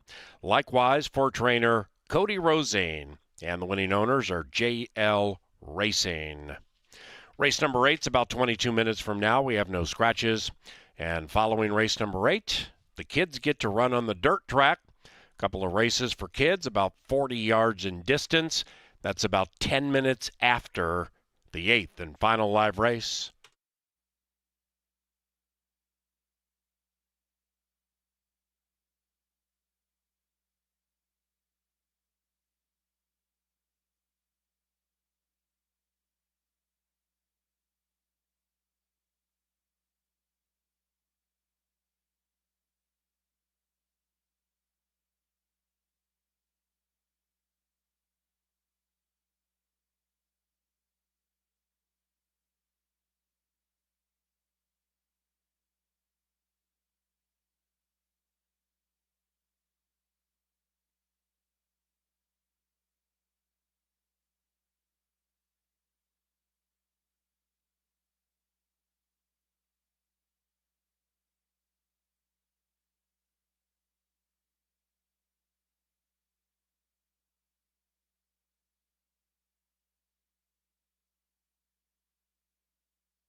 And they're racing, and they've broken a line. Shortly after the start, number 5, McEwen, the first-time starter, got pinched back to last and stumbled.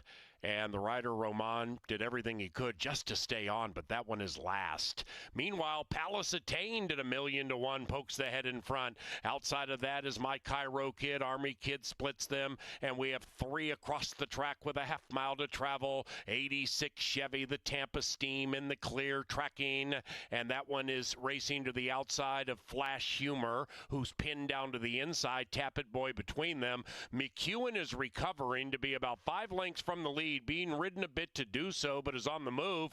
And in last is Speaking Loud. The Arky Boy is last, but running on the inside. And Palace Attained still holding on to the lead tenuously. Army Kid puts the head in front, kicks for home. Outside of that, 86 Chevy. Right behind him is Flash Humor. And then we come to McEwen into the final 150. It is Army Kid running away from them all. And Army Kid, bet down to favoritism, provides Eddie G and trainer Cody Rosine with triples. 7-6-1 in race 7.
Now entering the winner's circle, it's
Welcome back to the studio. It's the final race of the day.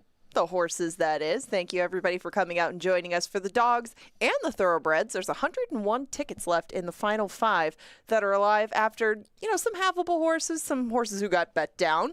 But after the way that the early one paid with some of the prices that came in with that, good luck if you are alive.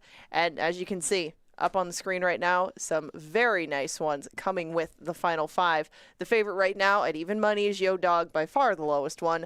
But a lot of people like Yo Dog, and you do too. Why are you on him today? I just thought, as I looked at this race, he's a horse that fits this level really well.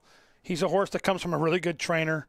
And, he looks like a horse that's rounding into top form. So in a race where I didn't think there were any total standouts, I thought Yo Dog was a horse that was going to get a really good trip.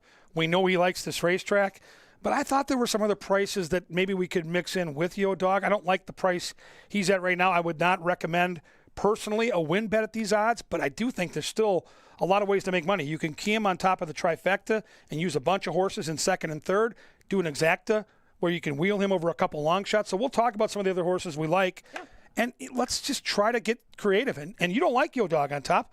Why did you go a different direction? No, I just went a different direction because recency. Yo Dog only has one race this year. And as we talk about at the beginning of this meet, some of these horses have had the entire winter off. Yo Dog isn't one of those. He did get one start in at the beginning of May down at Hawthorne, but he got pretty far behind a very fast pace, and Yo Dog had to make up ground that day. It's not exactly his forte. I think he likes to be a bit closer. And last year when he came off a Hawthorne prep, he had won by 4. So he's just not coming into this race in quite the same shape that it appears he was last year. I went with a horse on the outside who has a lot of starts to him already this year. He's already won one of them, and that's Cinco Majestic. Currently he's 7-1. This is my top pick. He doesn't have a whole bunch of speed. Paul and I both agree on this horse, though. He closed fine for second a little over a month ago. The horse that beat him was 3-2, was just a little bit too good that day. And then in his most recent start at Lone Star, he got shuffled back a little bit further off the pace. Kind of the same thing with Yo Dog. Once they get taken out of what they'd like to do, they don't necessarily finish the same. If you're going to give me 7-1 on him as opposed to 4-5 on Yo Dog, I'm definitely going to take Cinco Majestic, and I'm glad that I have him on top. But I'm curious about your thoughts as what they would line up with mine on Laws of Man, the horse just inside of Cinco Majestic, because he gives away a lot of experience to some of these, but was very impressive in breaking his maiden at Fawner. It seems like a very realistic step, too, in trying to win 2 races in a row. Yeah, and I think when the dust settles at the end of the year, Alonso Quinones is going to be in the mix. But if you're watching racing early in the meet, Luis Fuentes and Eduardo Gallardo have stood out. And if you see them on a horse that maybe is being overlooked, you can mix them in. Paul Allen's done it a couple times this weekend, and he's gotten huge prices. So, yeah, I think Laws of Man makes some sense in that try and superfecta on the win. And I just don't like the fact that he's only had 3 starts, and he's going against some horses that are pretty salty. But, hey, it's Luis Fuentes, and I do think that matters. He's riding so well. He's good out of the gate, and he'll show the horse, I think, a good spot and give him a chance. The other horse that's getting overlooked a little bit, in my opinion, has a big chance. We both have the horse second. That's the inside marker. I think this Alcazaba can run a little bit. Tampa shipper with some speed. Your thoughts? Yeah, we saw Alcazaba last year when I believe he first came over from New York for the Van Winkle barn. And ever since then, he's been picking up checks steadily, whether he's here, Gulfstream, Tampa, all over the place. And if you watch some of his races back, he always gets himself into the mix. He won by a neck last time, and that was breaking his maiden. It just took him so many tries. He got 9 slices along the way to breaking his maiden. But Alcazaba keeps himself in the race. He has inside positioning, and like you mentioned, he's 9-1 right now. I don't think that has any chance of sticking. But you are looking around at a field that has a lot of the same sort of patterns. They might have taken a while to break their maiden, or are taking quite a while to try to get their next win. At least you see the light bulb has come on with him. But if you are to recommend a win wager, we have 9 minutes to post still, and things may change. Who would it be based on the board? I'm looking at the horse right now. I love the way the 8's behaving in the paddock. Listen, I think the most likely winner is the 4. I can't play the horse at those odds. The 8 to me is the value on the board right now at 7-1. The horse looks good in the paddock. We get good connections that are hot right now outside of tack post. So I'm going to do the race this way. I'm going to put the 4 and the 8 on top in my trifecta. I'm going to go 4-8 with 1-4-8 with all. 4-8 with 1-4-8 with all is my trifecta. I love what I saw from the 8 in the paddock. How about you? I do too. I think that he made a good impression. I like his outside post. He can stay out of that trouble, keep himself in the race, and if you can get anywhere close to 7-1, anywhere basically down to 9-2, that would be my acceptable price on Cinco Majestic. Remember, if you're still here, you got the kids, head out to the track. Paul Allen is going to be down there calling this one. The kids get to take their turn on the track. So we've had dogs, horses. Now the humans can take a go after the last race in 8 minutes. Thank you, everybody, for joining us on this first family day of the season. Lots more fun to come. The last is in 8 minutes. The bugler, ladies and gentlemen, Sir Leonard Dykert.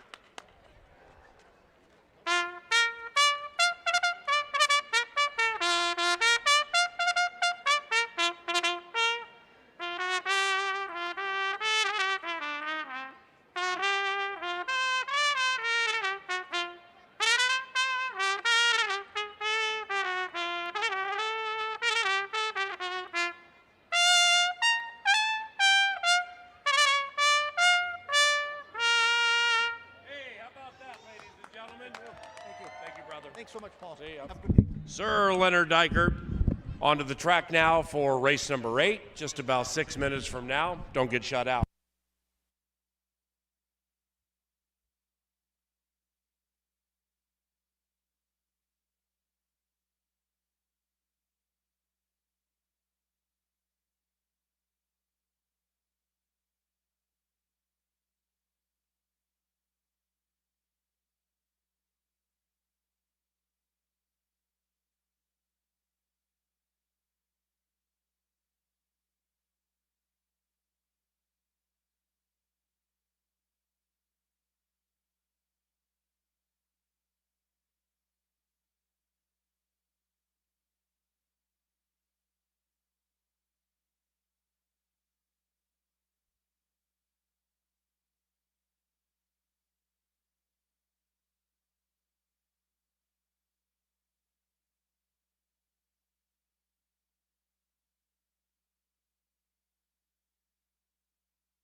2 minutes.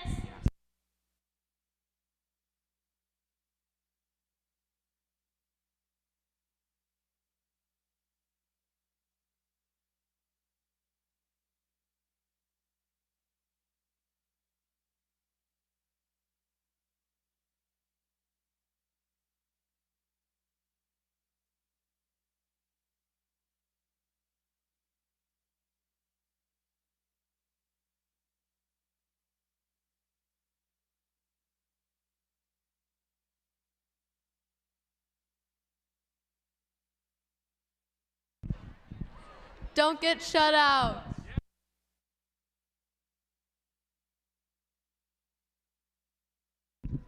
One minute.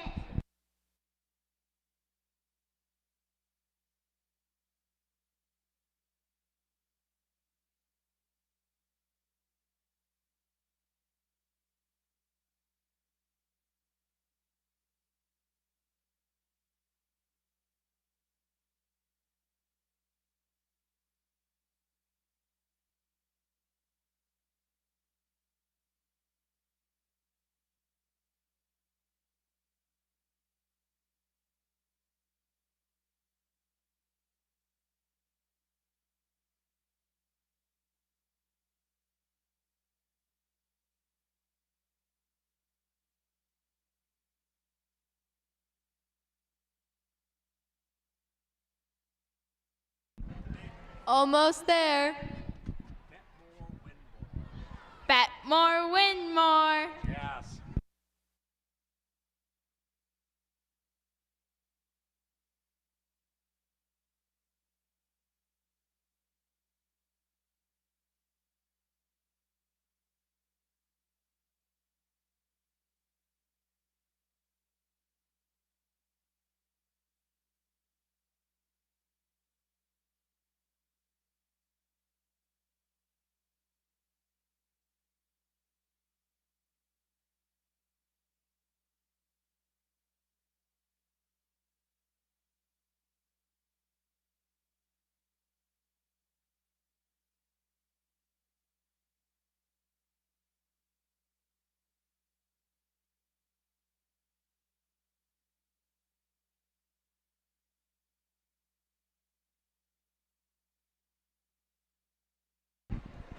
It's race time. Here they come for the lucky last.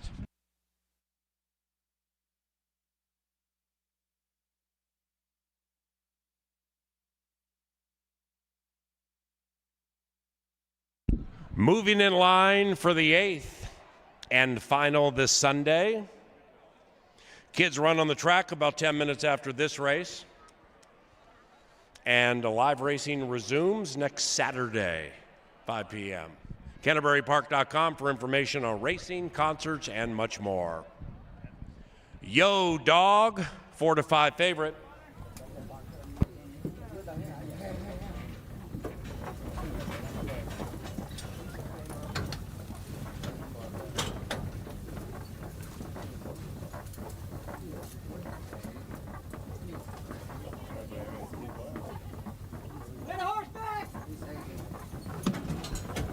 Cinco Majestic has gone in, and here they come. And there they go. Yo, Dog, the heavy favorite, came out of the starting gate nicely. So did Magnet and Steel at 30 to 1 to the inside. Magnet and Steel contesting the early lead and contesting it with Cinco Majestic and Big Party. No whiskeys between them, and they're going like the wind into the far turn. Right behind them, Yo, Dog, the favorite's creeping up. Then it's Laws of Man keeping that one boxed in. After that, Alcazaba. Alcazaba's on the move, 5 lengths from the lead. Behind that one is General Crook. Way back in last, Freedom Flash. And they're coming home now with about a quarter of a mile to go. Magnet and Steel and LAV tenaciously holding on. Cinco Majestic drops out of it. Outside of that, Alcazaba making a big move. Yo, Dog on the inside, and Laws of Man right there. But Yo, Dog gets the lead into the final football field and scoring the touchdown in race 8. Yo, dog! That's 4 for Eddie G.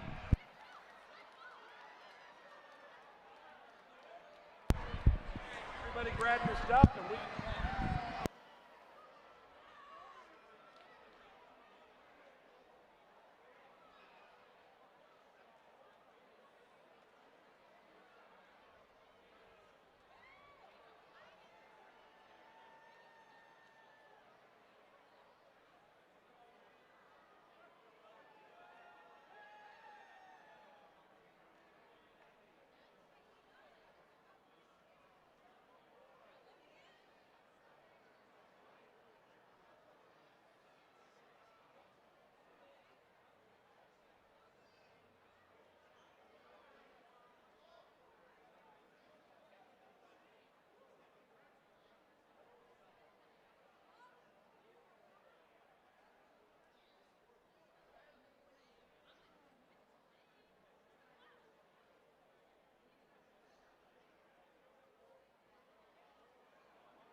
Number 4, Yo Dog ran first.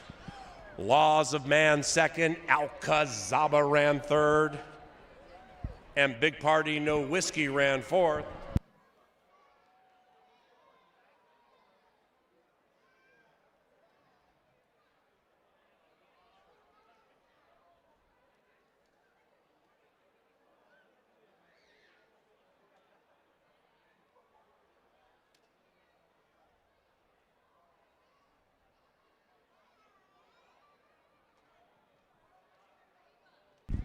Eighth race official, 4713. Final pick 4, $67. Second pick 5, paid $569.80. Superfecta 33 and change. Yo Dog paid $280, $210, $210. Okay.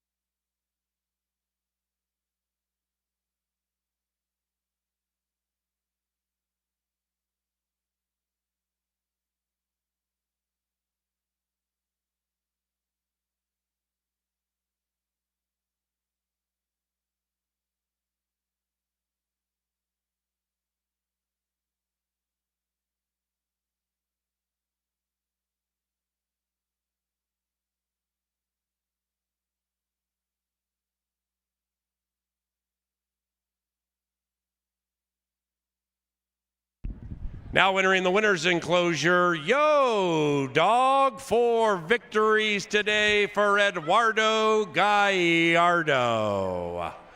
The winning owners, Burnt Racing and Eugene Brashewski, along with Eddie Diet. And the winning trainer, Joe Burnt. Kids run on the racetrack about within 10 minutes. Get ready. First race for kids 7 years of age and younger. Second for those 8 and older. And we do that every Sunday, all right, out here at the park.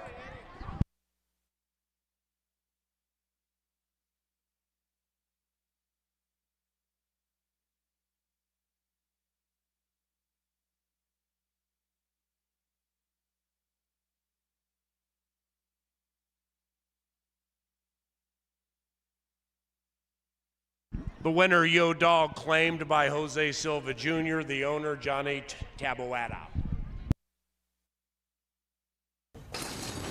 And there you go. Yo, Dog, the heavy favorite, came out of the starting gate nicely. So did Magnet and Steel at 30-1 to the inside. Magnet and Steel contesting the early lead and contesting it with Cinco Majestic and Big Party. No whiskeys between them, and they're going like the wind into the far turn. Right behind them, Yo, Dog, the favorite's creeping up. Then it's Laws of Man keeping that one boxed in. After that, Alcazaba's on the move, 5 lengths from the lead. Behind that one is General Crook, way back in last, Freedom Flash. And they're coming home now with about a quarter of a mile to go. Magnet and Steel and LAV tenaciously holding on. Cinco Majestic drops out of it. Outside of that, Alcazaba making a big move. Yo, Dog on the inside, and Laws of Man right there. But Yo, Dog gets the lead into the final football field and scoring the touchdown in race 8. Yo, Dog! That's 4 for Eddie G.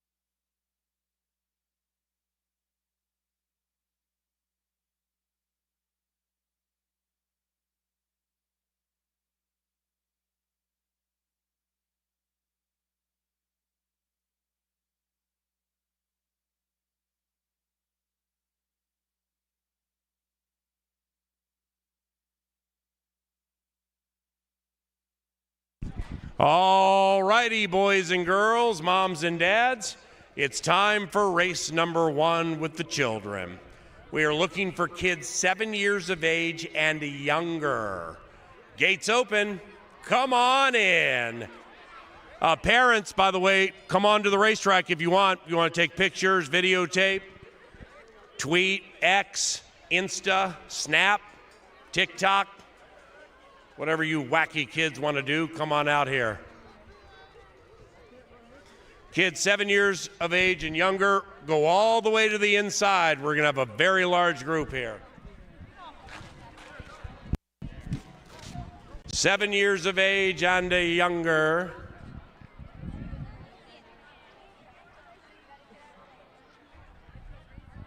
We do this each and every Sunday after the final live race. You're going to run down, hey kids, you're going to run down to that finish line, and then you're going to come right back, all right? And that determines who wins. Last chance for the 7 and under. Got that Timberwolves game we all got to get ready for. All right, come on with these kids. Come on with these kids. Let's go, Theo. 7 and under, gate's about to close. About ready to run out of room, make this thing look like a harness race. You understand? All righty, come on in here, kids. Go on out there. Get ready, run down and back when I say G-O. All right, there you go, right out there, sweetie. Here they come. Come on in here, kids. You got it. Go ahead. Right out there. All right, we're going to close the gate now and get ready for y'all after this. Okay. All righty, down to the finish line and back. Ready, go! Here come the little boys and girls, and they're surging down the main track. Stop, take a look, and listen, and head back. My man in the shorts and the striped shirt with the kid in the blue hat, and ooh, that's a dead heat. Great job, kids. Great job. We have one who's gotten loose on the main track. Come on back here, sweetie. Come on, run as fast as you can. You're out there all by yourself. Here you come, going as fast as you can. She's inside the 20, cuts right to the 10, inside the 5. Touchdown, sweetie. Nice job. All right, everybody, head out, and then we're going to get the next set in. Everybody exit to my right. Exit to your right, our right, my right, everybody's right.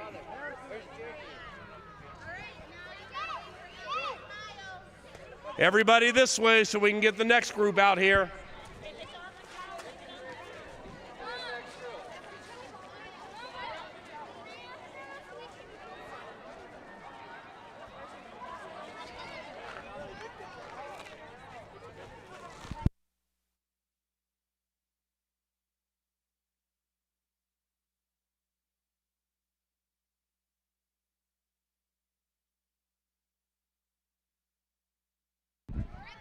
All righty, gates open for the 8 and over group. Come on down. You're the next contestant on Canterbury Park's The Race is Right. Oh, goody. Oh, goody. The Har girl is back. Or the Klein girl, or we'll call her Har Klein. Come on in here, everybody. Come on in here, y'all. Hush, y'all. Get on out there, make a straight line all the way to the inside. Kids 8 years of age and older. Find a spot. Oh, wow. My man right here took the 8 and older. Seriously, didn't he? He's like 22. All right, hey, my man with the Garnett jersey. Hey, my man with the Kate, no, back up, back up, back up, back up, back up, back up, more, moonwalk a little, right there. There, you're good. All right, now you guys got to wait for the GO. You know what that word is, right? Ready? Where are you hyperactive kids going? Ready? Go! Oh, the boys and girls come surging out of the gate. Stop. Take a look and listen. Turn around. Kid in the blue cap. Kid with the Garnett jersey. Nowhere to be found. Hey, the kid with the blue cap is fast. Boy, get that boy a contract for the Olympics. Thank you very much, ladies and gentlemen. God bless all of you, and we'll race again next week on Saturday. Have a wonderful evening.